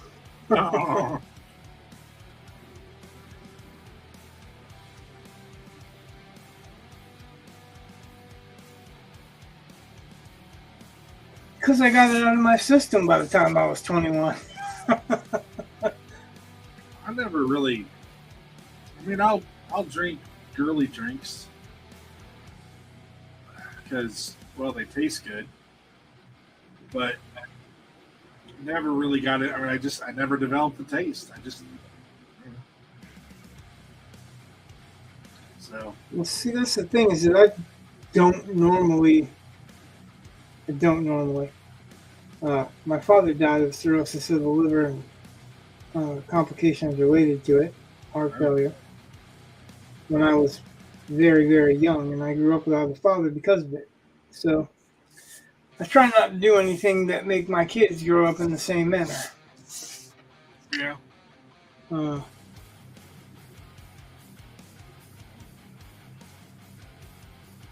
I had like three bad episodes. 2 of them you heard of. The other one was on my 21st birthday, and I blacked out because everybody wanted to bring something over for me to drink. And I got into a fight with people that I didn't even realize had stopped over. You know, it was really weird. I sat in a chair with a stool in front of me and put my elbows on the stool and my head down in my hands. And then when I lifted my head out of my hands, I've been in fights with my mom. I've been in fights with pretty much everybody. And I was like, yeah, that's never happening again. Not once. Yeah. I didn't like the fact that I didn't remember anything. And then I did do some shit that was stupid because that I was talking about that worst time that I puked. That was after that. Which is really weird because I seldom had a drink after that. So.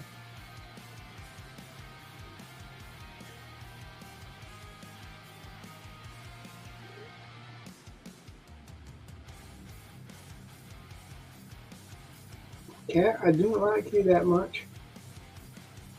You can find out how much I dislike you and keep that shit up. All the people that normally call him and pet him and all that are gone, so. But he wants to weave between my legs, and I got one leg that literally, if you touch it, it sends fire right through my veins. Like my nerves are on fire. So that was like yesterday. So, you know, it got pretty warm here, and then like, we had a frost advisory, and it was raining, and all of that made my gout flare up, which, you know, wonderful. But yesterday, God, I could barely walk. It was, if it had been a different time of year, I probably would have called off work. But, well, there were 2 reasons why I couldn't. One was I had agreed to cover a guy's class, so I had to make sure that, you know, I was there to do that. But also, it's too close to the AP exam. I don't feel like I can be gone because we gotta keep writing these essays. Gotta keep working on them. But oh yeah, So that reminded me, Eli's coach stopped up today, yeah, which was really cool because he didn't have to. yeah. He's like anything for Eli, so that was really cool. And because Eli was excited to go back to school, he just can't. So when he found out that he couldn't, he was determined to have his mom call his teacher and tell him that he's not going to be at school because he's sick. So his teacher came up and visited yesterday. And a teacher that he's had before that started really helping him grow, Yeah. she stopped up and visited, and he hadn't seen her in a long time. So today was a day of visitors that, like, Eli-centric, and I guess they're planning on having, like, one of the classes made a card for him.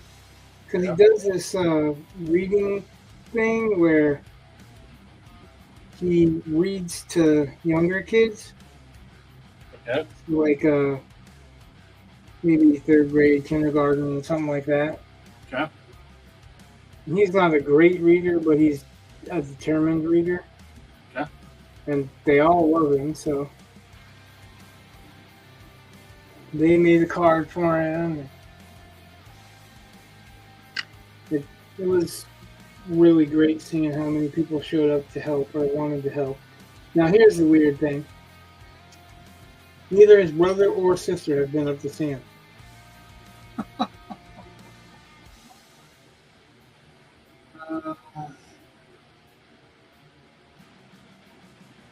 Gotta love siblings.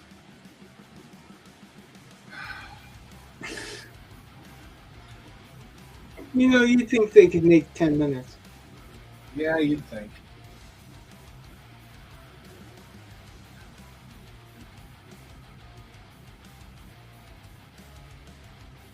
Yesterday,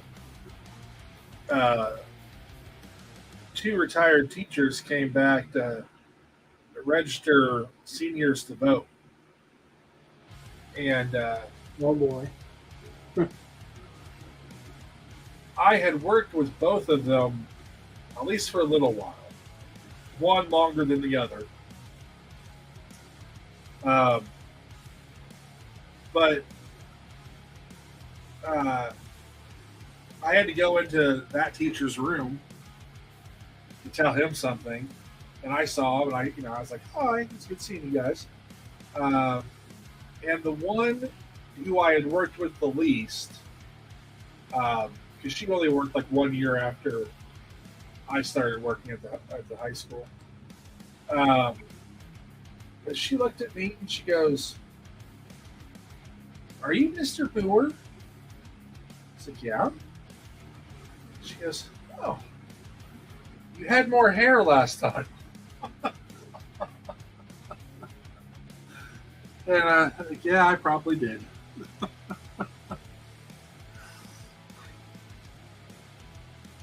I think it's funny the stuff that some people remember. Right? It migrated. You want to see where it went? Yeah. Just because school is an absolutely not appropriate place to say that.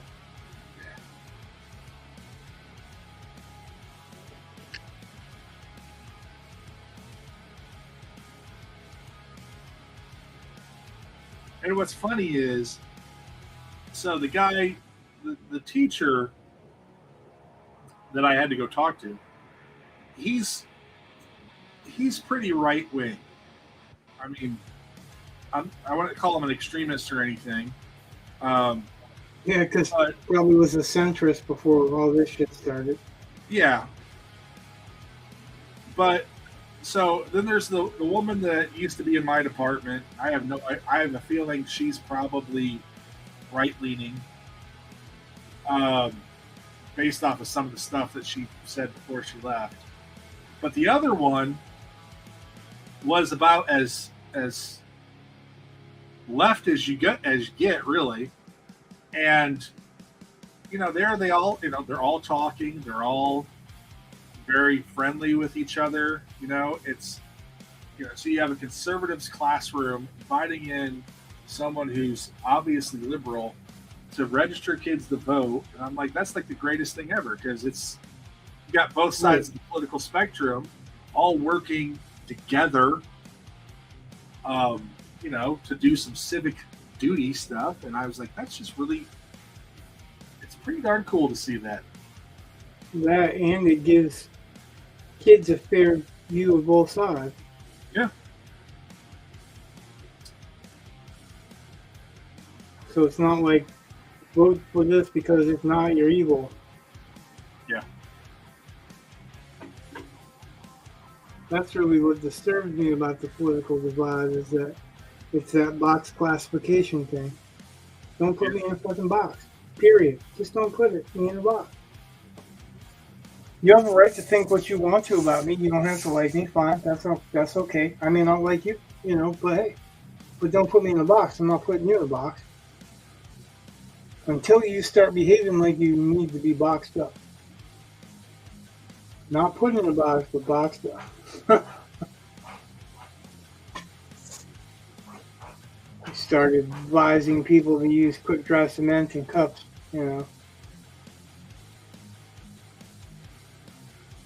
Okay. Oh, you didn't know about that? No. The riots, the fucking BLM riots and all that. Oh, yeah? Yeah, that's why you saw them throwing soda cups and stuff at people, because they filled them with quick dry cement. Ah. That can't be right. Those were peaceful protests. Right. Yeah, it was only cement. Yeah. If you weren't evil, it wouldn't hurt. They're throwing a piece of history at you. Yeah. The Romans made this originally. Oh, I'm sorry, you're dying.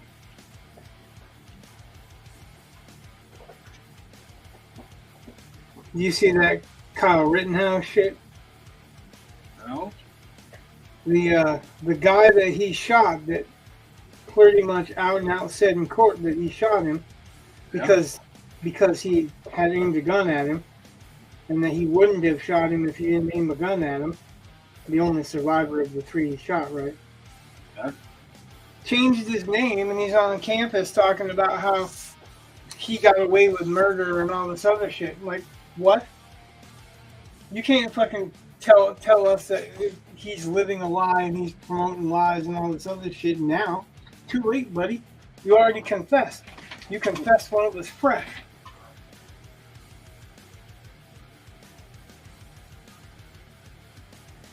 Yeah, he was on campus, and that was like there were people questioning him, like, you said so in front of a jury, and how come you're saying this stuff now? And of course, he didn't answer, and other people were answering for him, but they weren't really answering. They were doing the normal move the goalposts and move the argument thing. Yeah. Like, really? Who's dumb enough to not know that this guy not only carried a concealed weapon when he was a drug dealer or whatever, but aimed it at a kid who was defending himself, and now is going to call that kid a liar after he's testified under oath in court. So his claim now is that the system's corrupt. Yeah. Okay. Yeah, he literally changed his name. Like, somebody else outed him. Of course, it doesn't matter because, they believe what they want to believe. Those people that go to those rallies only want to hear what they want to hear. They want to hear echo chamber stuff. To reassure them that they're just and righteous and destroying other people's lives. Which should never be the case, by the way. Well, I guess maybe if you're raping a 4-year-old girl, then yeah, that's a different story. But that would be an extreme circumstance to make that right. Right.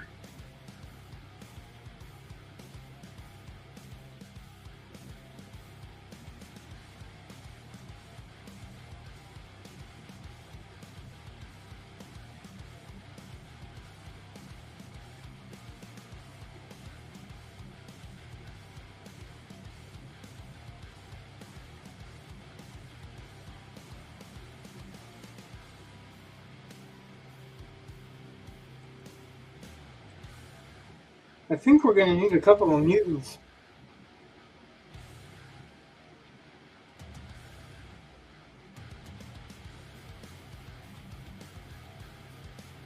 Make a mutant faction.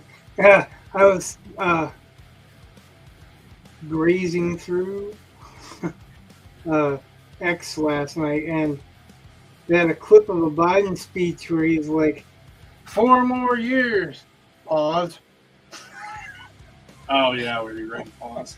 Yeah, well. Like, really, honestly, anyone who votes 4 more years for that clown right now doesn't care about this country at all. So anything they say is bullshit if they're claiming that they care about the country. Because that man's an idiot.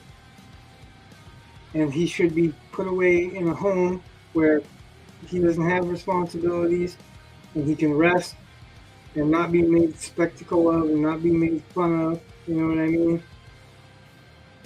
Yeah.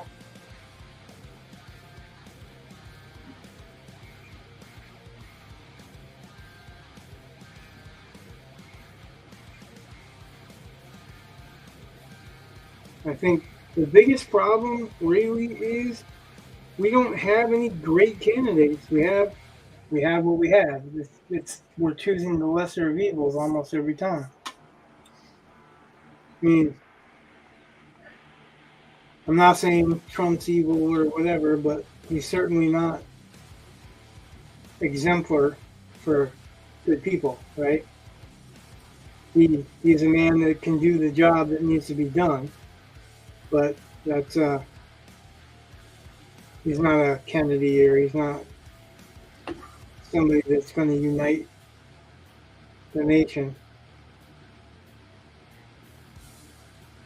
I thought he was going to unite it like God Emperor of Doom united Doom, but he didn't even do that.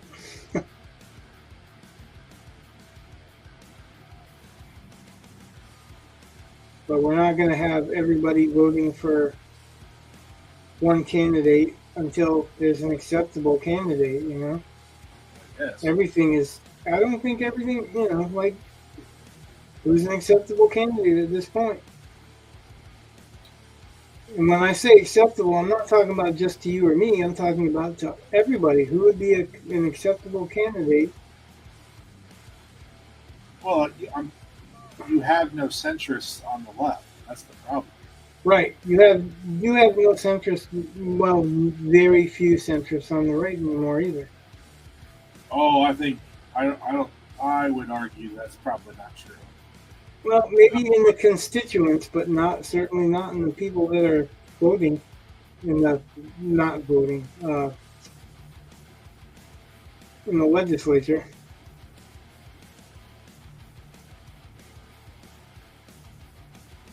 The right-wingers there are not really right-wingers. You can see it in what they're doing, what they're voting for, what they're calling for.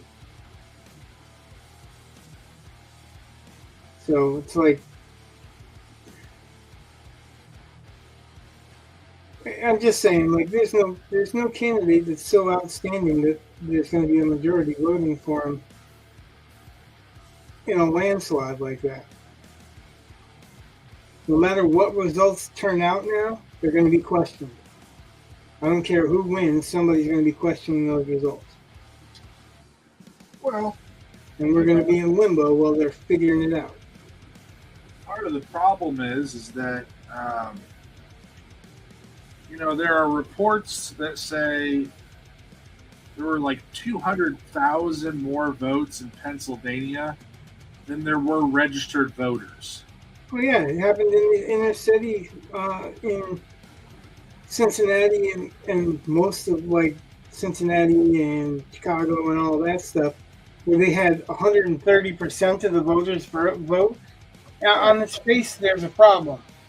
You're going to tell me nobody, not a single one of those voters that were registered in that district, was in the hospital that day? Right. When, And you know, there's more than what you have. I mean, when your voter rolls are right. smaller than their vote count, you've got a problem. And then to be told, you know, it's just gaslighting. Oh no, it was the most secure election ever. And I'm like, whoa, whoa, whoa, whoa, whoa, whoa, whoa. Well, yeah, I mean that's absolute bullshit. But I'm not talking about the. Well, I guess I am, but just in a different way. Like common sense dictates that you're not going to get 150% of the vote because that's 50% more than there is to vote. right. And but when the state has been reticent to look into it, Yeah, uh, because they don't intend to look into it. right, and that's a problem. You know, and people talk about how George Bush stole Florida. Well, they And, looked into that. Like that was at least like heavily uh, uh, investigated. You know, it had to go to court. You know, like people at least looked at that. people When wanted to know the truth of that. but when they're saying you change all these rules and they make it easier to do voter fraud, you're not doing signature verifications. Um, you're having more Right. people vote than are registered to. Some of Yeah, them dead. You it's know, the first time you have a dead voter that's been dead for years, you should invalidate that whole count I don't because know you about know there's that, going to be more. It's not going to be one anomaly. but you should definitely Nobody be looking at these things. nobody was raised from the dead to vote. And when you had people changing election law without going through their state legislatures, that's not constitutionally compliant. I don't care how you want to, it's just not constitutionally compliant. There are procedures for this. If you don't follow the procedures, you're not in compliance. And that happened a lot, which is why people are saying, I mean, they're saying two things. All these is, Hamas protesters. They're saying that's basically just a rebranding of Black Lives Matter, and that Biden is mulling declaring a climate emergency, Yeah, which I would love to know what the emergency is. Basically, and so how they he's going can, to fix it. well, so they can't screw around with election laws without having to go through legislatures. Well, what I'm saying is, if there's a climate emergency, not only do I want to know what the emergency is, I want to know how we can fix the climate. Yeah. What's your emergency patch up on the climate? Because if Obama couldn't fix the climate, except for by dumping trillions of dollars in, trillions and trillions of dollars in, to maybe lower the temperature 1 degree in 30 years,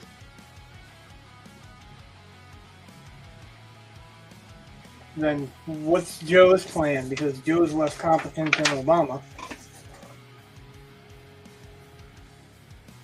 right? Uh, That's my thinking anyway. I would say you're probably right. Obama could at least speak. Yeah, and like he was competent. Whether or not he was a good person is debatable, or whether or not his goals were good is debatable. So I'm not making commentary on that. I'm just saying he was more capable of doing the job. I had high hopes for Obama, and he pissed that away. And then I had no hope for Trump at all.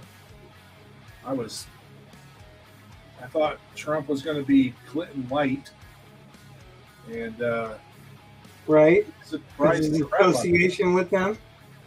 Yeah. So I was kind of surprised, but I'm kind of keen on the whole. Trump didn't start any wars, and now we're making up for lost time, trying to just race right into World War III. So, Well, Trump's a money man, and he actually did stuff with the money like he said he was going to. yeah. But that's the thing, is like, you hire somebody that's good with money. Like, now I know they're going to argue that he was bankrupt and blah, blah, blah, but he was bankrupt, and where is he now, right? So Well, he knows how to deal. He knows how to deal with other places. He knows how to deal harshly. He knows how to make a decision and stick by it, commit to it. And a lot of the presidents that have been, instead of him lately, around. So I guess we can go back to Bush, really. I thought the second term I voted for Bush because he said, if you don't do this, we're going to go to war. And they didn't do that, so we went to war. And I was like, yeah, he's a man of his word. So I got to back him. And I realized that he was, kind of shady.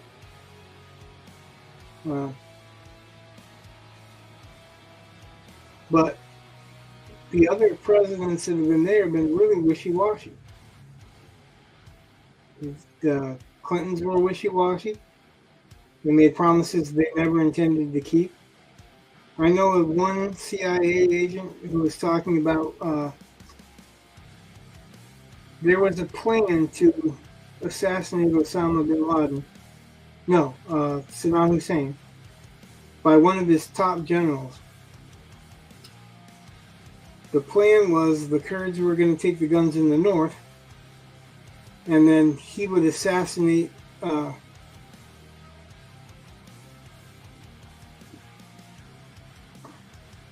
Saddam Hussein, and all he wanted was the U.S. to evacuate him.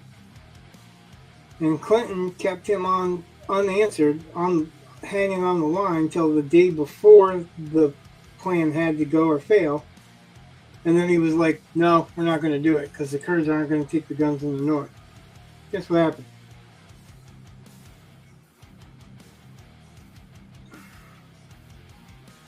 But yeah, that CIA agent, who remains nameless, he was wholly disappointed because all of the stuff that happened after that could have been avoided.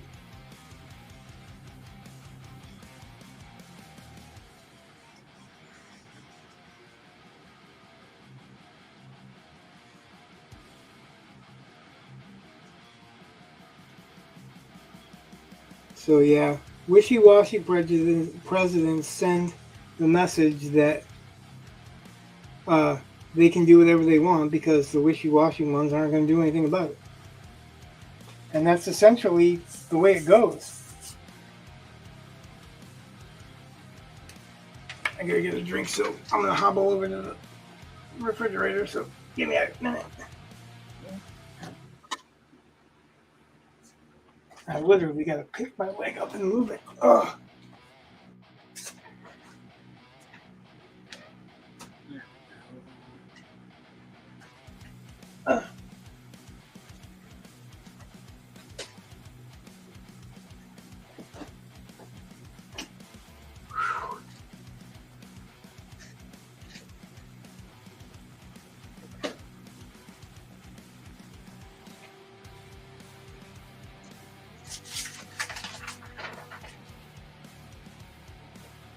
I feel like that Poison song. Oh, it's been a while now. I can still feel so much pain.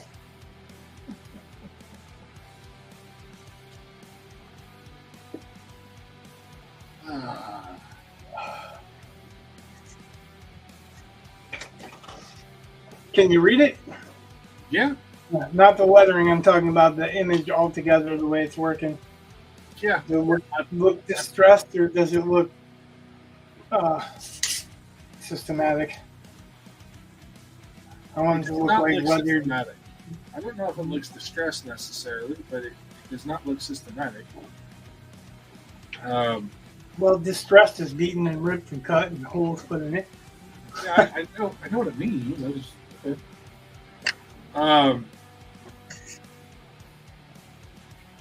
Yeah, I mean, I get what you're doing. I'm looking at it. Okay. Oh, I pulled it up on my big screen. Yeah, I don't have a big screen. Well, I do. Well, so every time I look like I'm looking up at the ceiling, like right now, it's because I'm looking at my big screen. And normally I keep the stuff on the small screen, which is down below, which looks more like I'm looking in the camera. But yeah, I think it looks great. Which pen I just put down? This is the longer one, so that's it.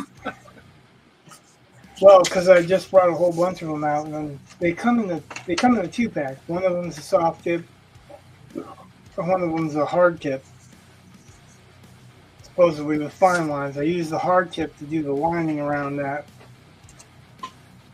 So I'm also noticing that when I use the blacks on this like that, it looks like a cross between Bane, the Punisher, and Black Panther. Hey, Mark. Oh, hi, Mark. Hey, Mark. Now we're getting into other languages again. Gosh darn it. Paisano. Yeah, I would say something in German, except for then someone who actually speaks German would get on there and just make me look stupid. So, just generally speaking, what happens? Oh, Mark the Unicorn. I forgot. Hello? If you look at his profile picture there with the Nerf dart on his forehead. Yeah, I can't see it. It's too small. I want to focus on getting this weathering done, so as close to as I can. You can go ahead and describe it, though. That looks like a horn. Mark also said, "Ich kann Deutsch," which either his German's better than mine, or it's I can German. That's how I would read that. Tells you how much I know.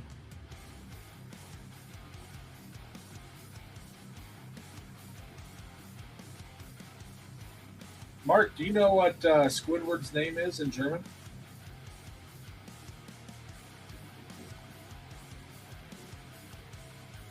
He's looking it up right now. Ah.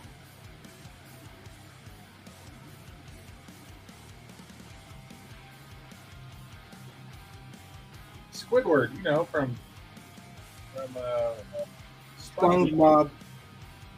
That's what Eli was watching today.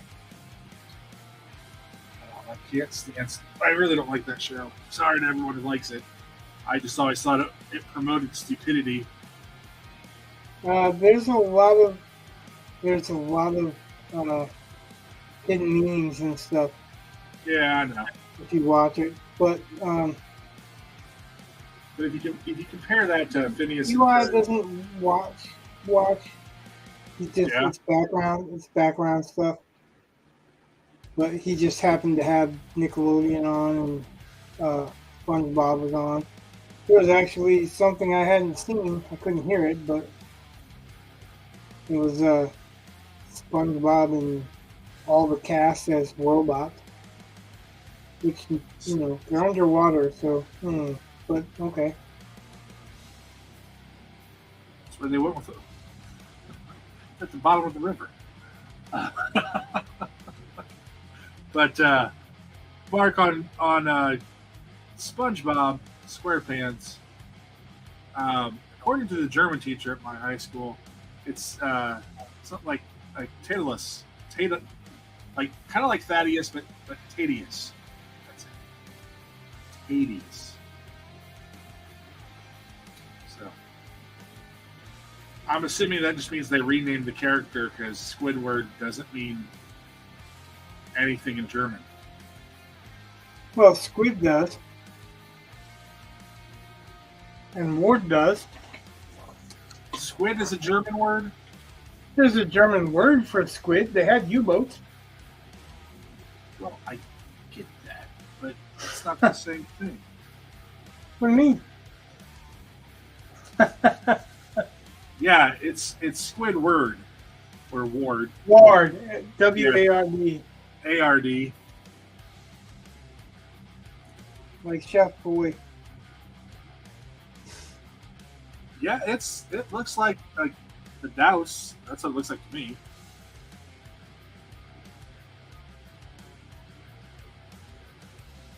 And interesting, this Reddit thing is telling me that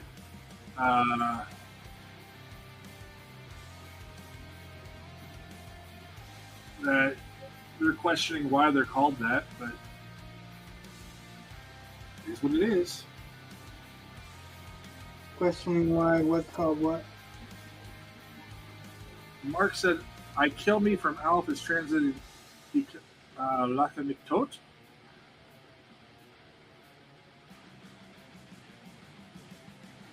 Lack of what? I kill me is Ikrlaka Miktot. I laugh myself dead.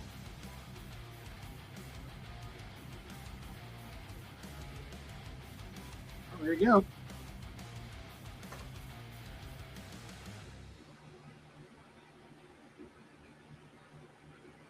See Mark, do you have a favorite German word? Did you see what he said? Yeah. It's pretty much Thaddeus. I was saying.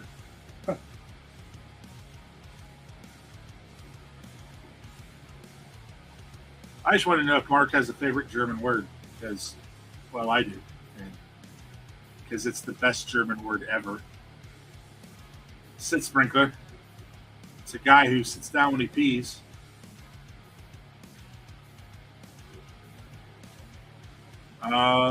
Yeah, you like that?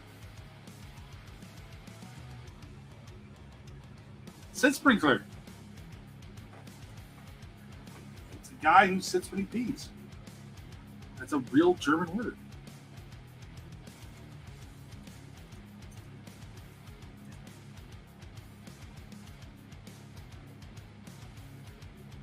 I'm going to make a comment based off Sprinklers. Sorry, I was putting an extra R in there.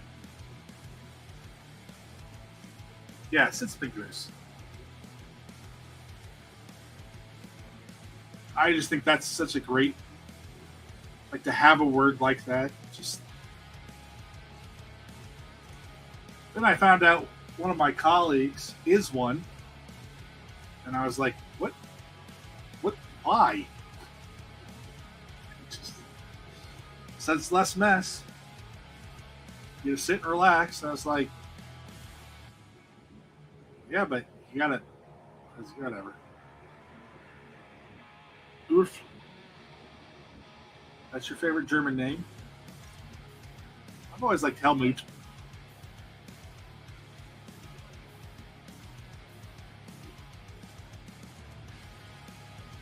Wolf, yeah.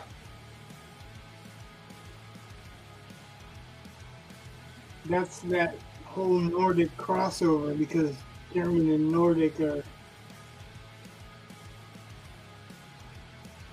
sisters, I guess.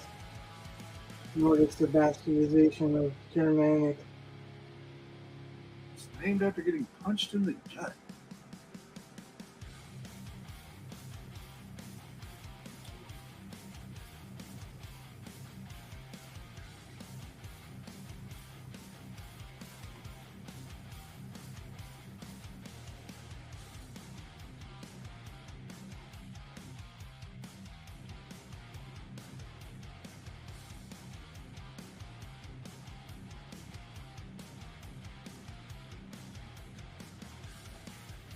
I made that up, and that's why I like it. Nice. Oof.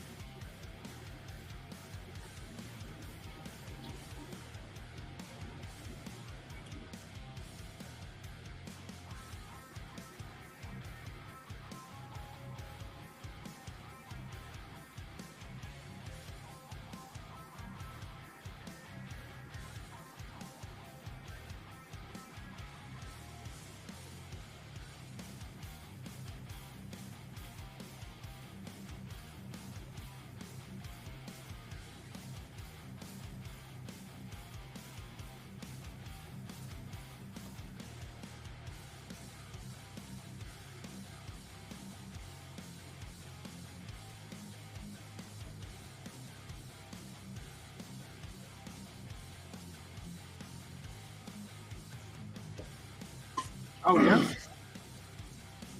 Mark said he spent 9 months in Hanover. Oh, cool. That's in southern Indiana, right? Hanover College?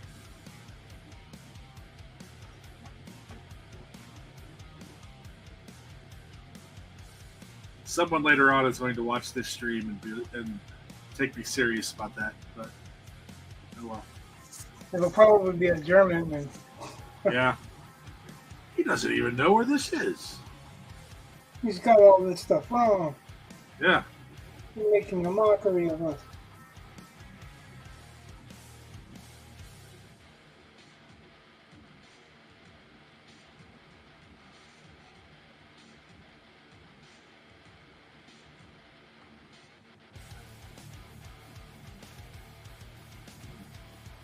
Like, I like Blind Guardian. You feel better now?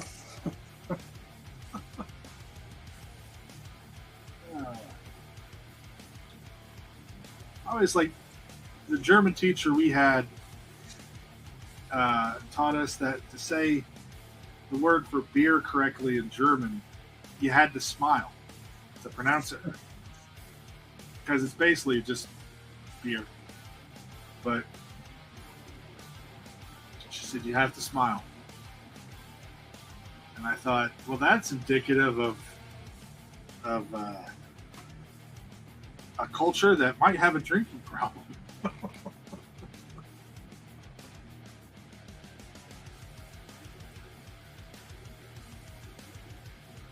Yeah, Hanover, New Jersey.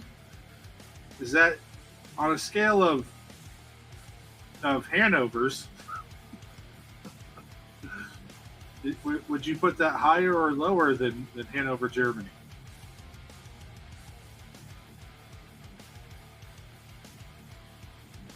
Hanover Fist?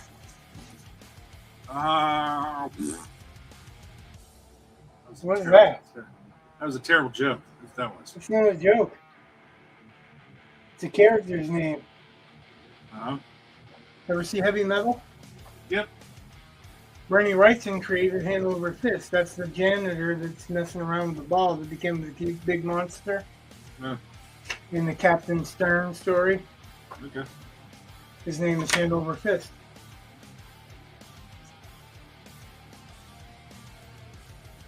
Look at that. You don't believe me?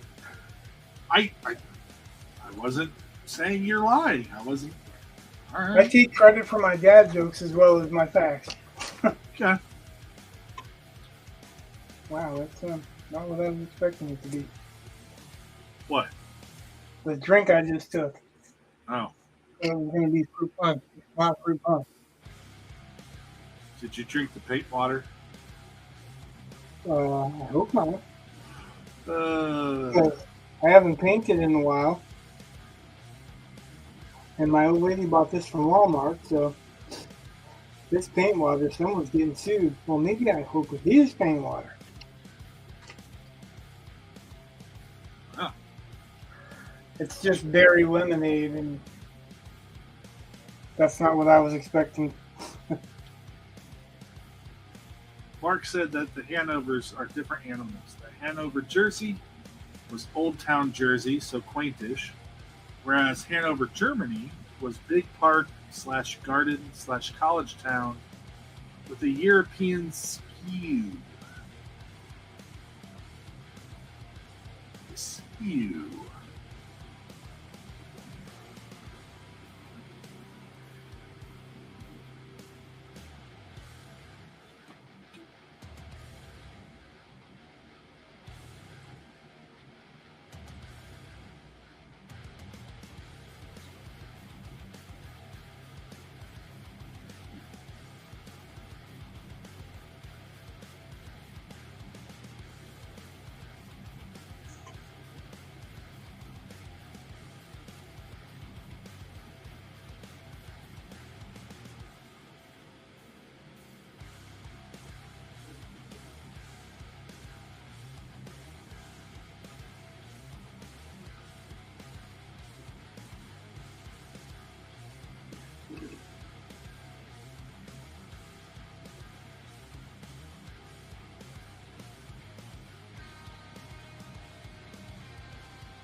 Mark, are you getting the break from everything?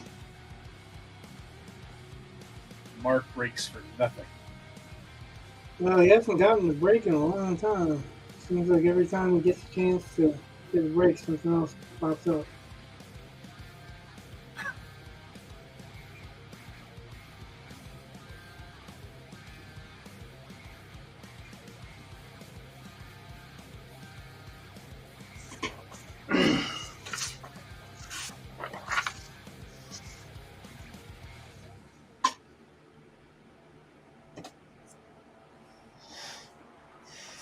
Not to entice you to prolong the lettering, but I think I'm going to have to call it a night after you're done with those letters. Yeah, me too. Okay. I just thought I'd. What do you think's left after the letters? Well, I suppose I could do some grayscale, but that would be the next time. but there are plenty of times where I thought, oh, yeah, this is about done. And it's like, no, it is not. Like, no, I'm not even distressing the letters more. I'm trying to just kind of color them even, and yeah. I haven't been outlining them, but I don't mind them looking a little rough given the nature of the beast.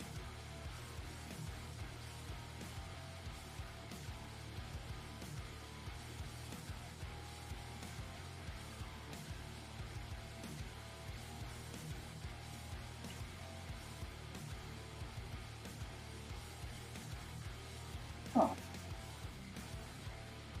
Hey, when you're done with that particular letter, can you sit back for a second?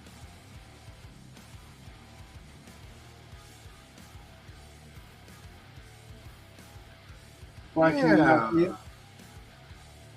Well, you were covering up part of it, just barely, or the brim of your hat was.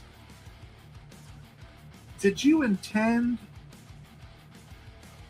You know how the A is kind of crooked. You know what I mean? Like it's not. Well, it fits in with the S, and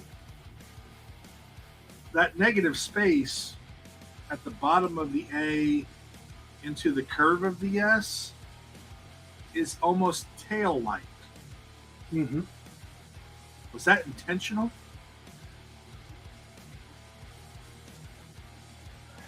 No. Okay. Well, you should say but it. I did want to make the A and the S different than the rest because they're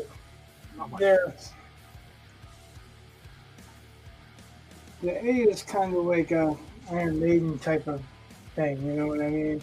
But I wanted to put a fancier curve on it. But I want to read this comment from Mark, just so I can make sure I've covered it. He said, yeah, he's actually struggling because he's trying to relearn how to live and function while not dealing with horror shows. So, I wanted to make sure I got that in. Read more. We've got a bunch of stories that you missed out on.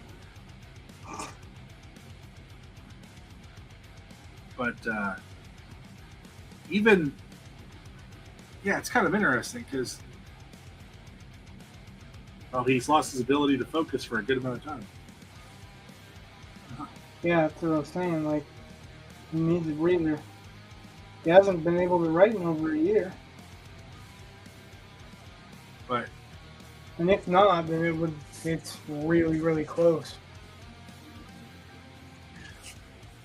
Yeah, the curve of the S kind of looks like a tail, or like if it's a black tail, or if it's a white tail, it's kind of the negative space. It's kind of an interesting little thing that you happen to line up there.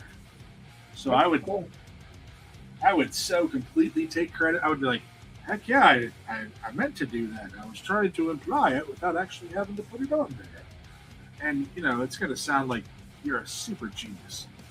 I mean, there's evidence now that you're not, but that's only for the people who go deep diving. Utter bullshit.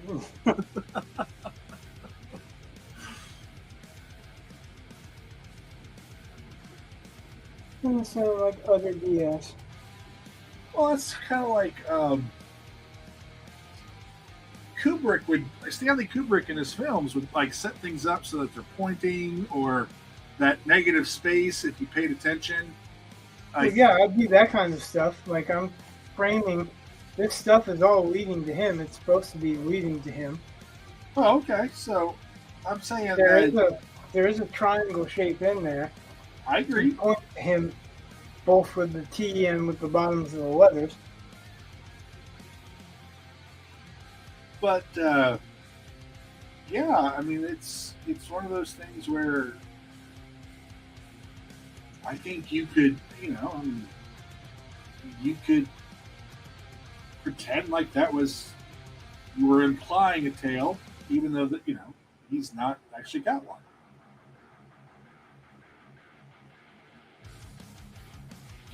It'd be that same type of thing where like you're suggesting something with subtext. See, the problem with that is that it's the only instance because other than positioning him this way, that doesn't work. And I want to have these letters as basically the format if we want to break off into a separate title.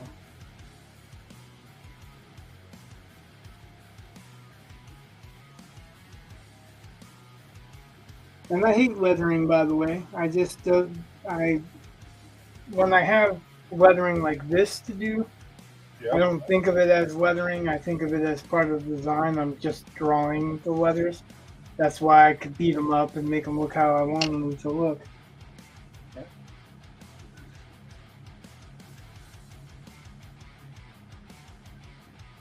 And that, of course, wasn't necessarily for you, but anyone else that's watching that, is curious. And I wouldn't make a claim like that because I wouldn't feel like it was right to make an untrue claim. It is cool, and I wouldn't even have noticed it if you hadn't pointed it out. I would have had to turn that A this way to make it intentional. I don't want to do that. I like the way it spikes down. Yeah, I do too. I actually the edges of them I was kind of thinking teeth, But I also wanted to have those edges kind of climb up towards him because that the lines of the picture all go towards him. Yeah.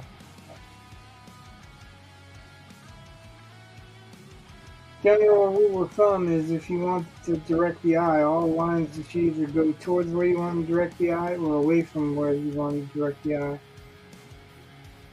Which could be the same thing depending on how you Right. determine it.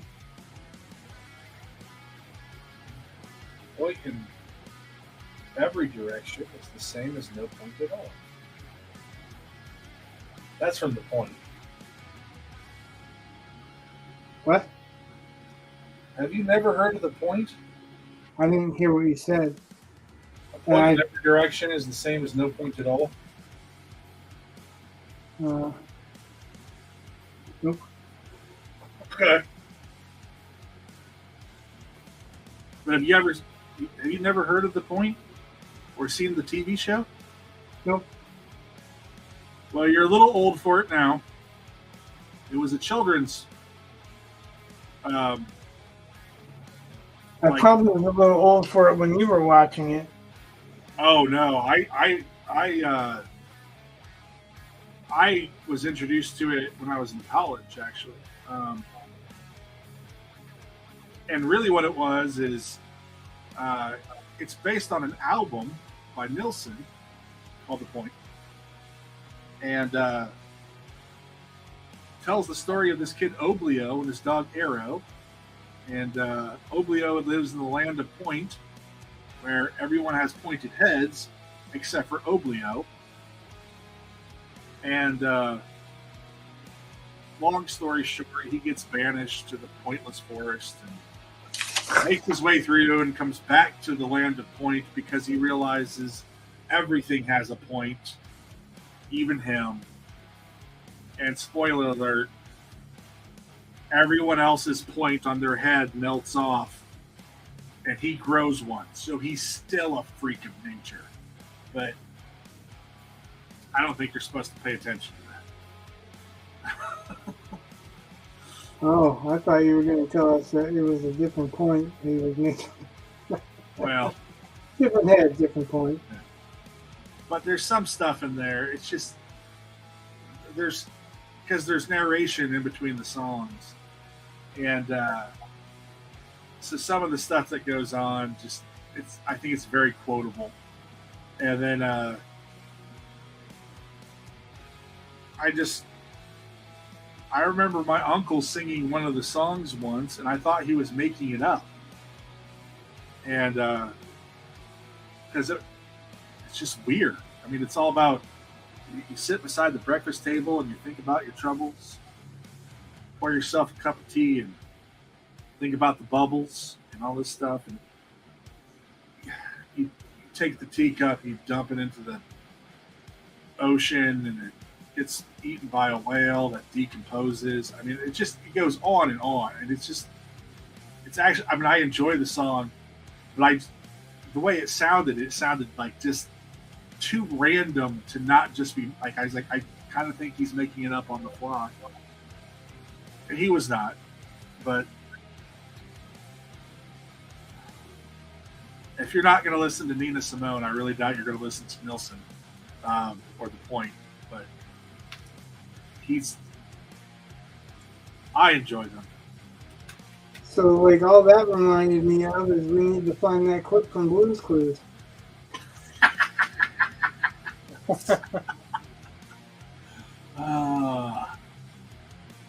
Oh God. Okay.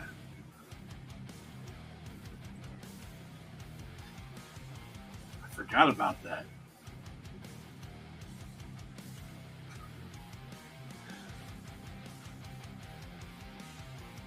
Oh. Yeah, I'll have to find that tomorrow, I think.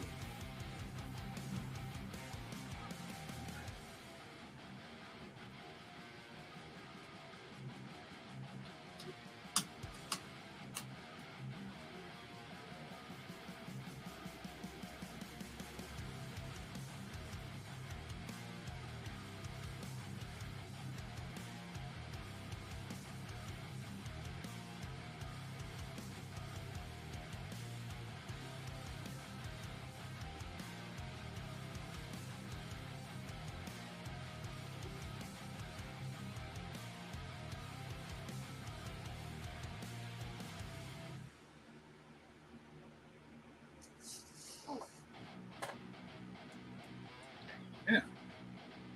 Switching that over to my big screen. What's that? Oh, before we end this or whatever, I just want to make sure. I wanted to put it back on the big screen so I can marvel at it, I guess.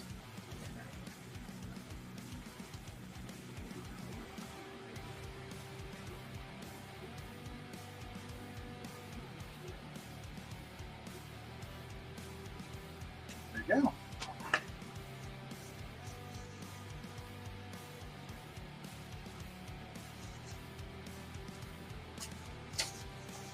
Ah, there we go. So I like this version better than that one. Yeah, I agree.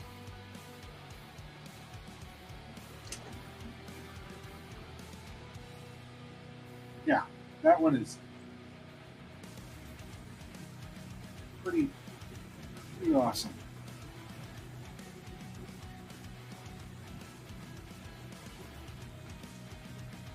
The distressing will look much more like distressing once I get the guidelines out.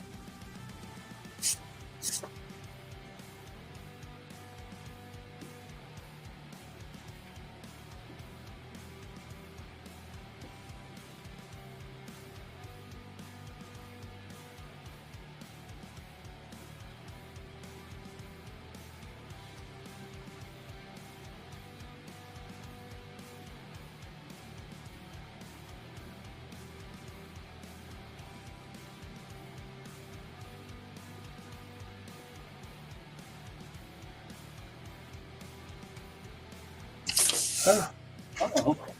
Careful. Good thing I used comic book paper instead of regular piece of copy paper, which I've been using for the development.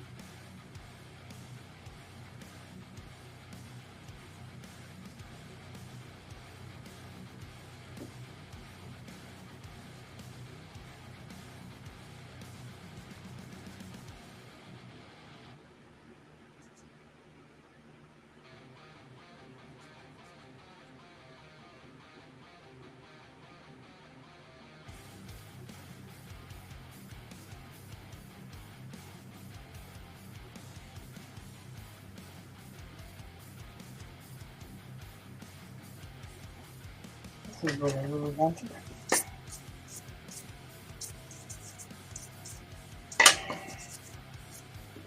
That's weird. What? This brush didn't pick up some of it. I had to use my finger anyway.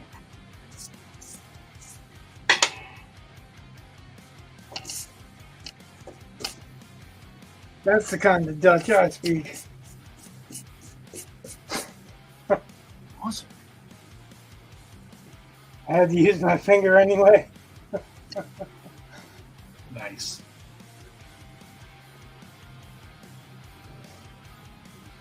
Snuck one in there. It was a Weinstein joke.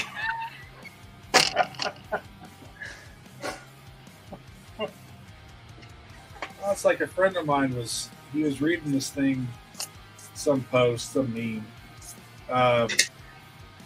Talks about I put my finger in her hole and she was so wet she started going down on me. And I thought I need a new boat. Right? Because it's talking about a hole in the boat. Yep.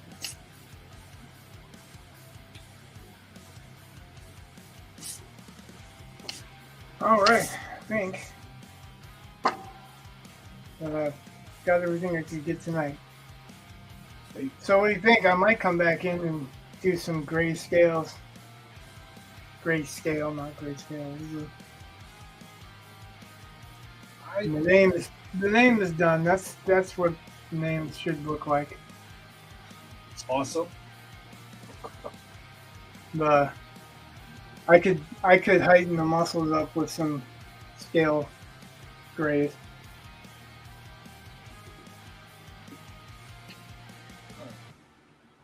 Yeah. But so far so good. It reads well, right? Oh yeah. I just want to make sure he's read well. Because that's the reason that when it's touching his knees, I wanted to make sure that the stress marks and holes touched up to those knees so that you could see that line of it through that without actually putting a line in your face. Yeah. I think I'm more enamored with drawing him than anyone else right now. Yeah. Because he's awesome. Thanks, Mark. This was, I don't know, on the fly creation. What would you call it? Well, you had a name, and it was a good name.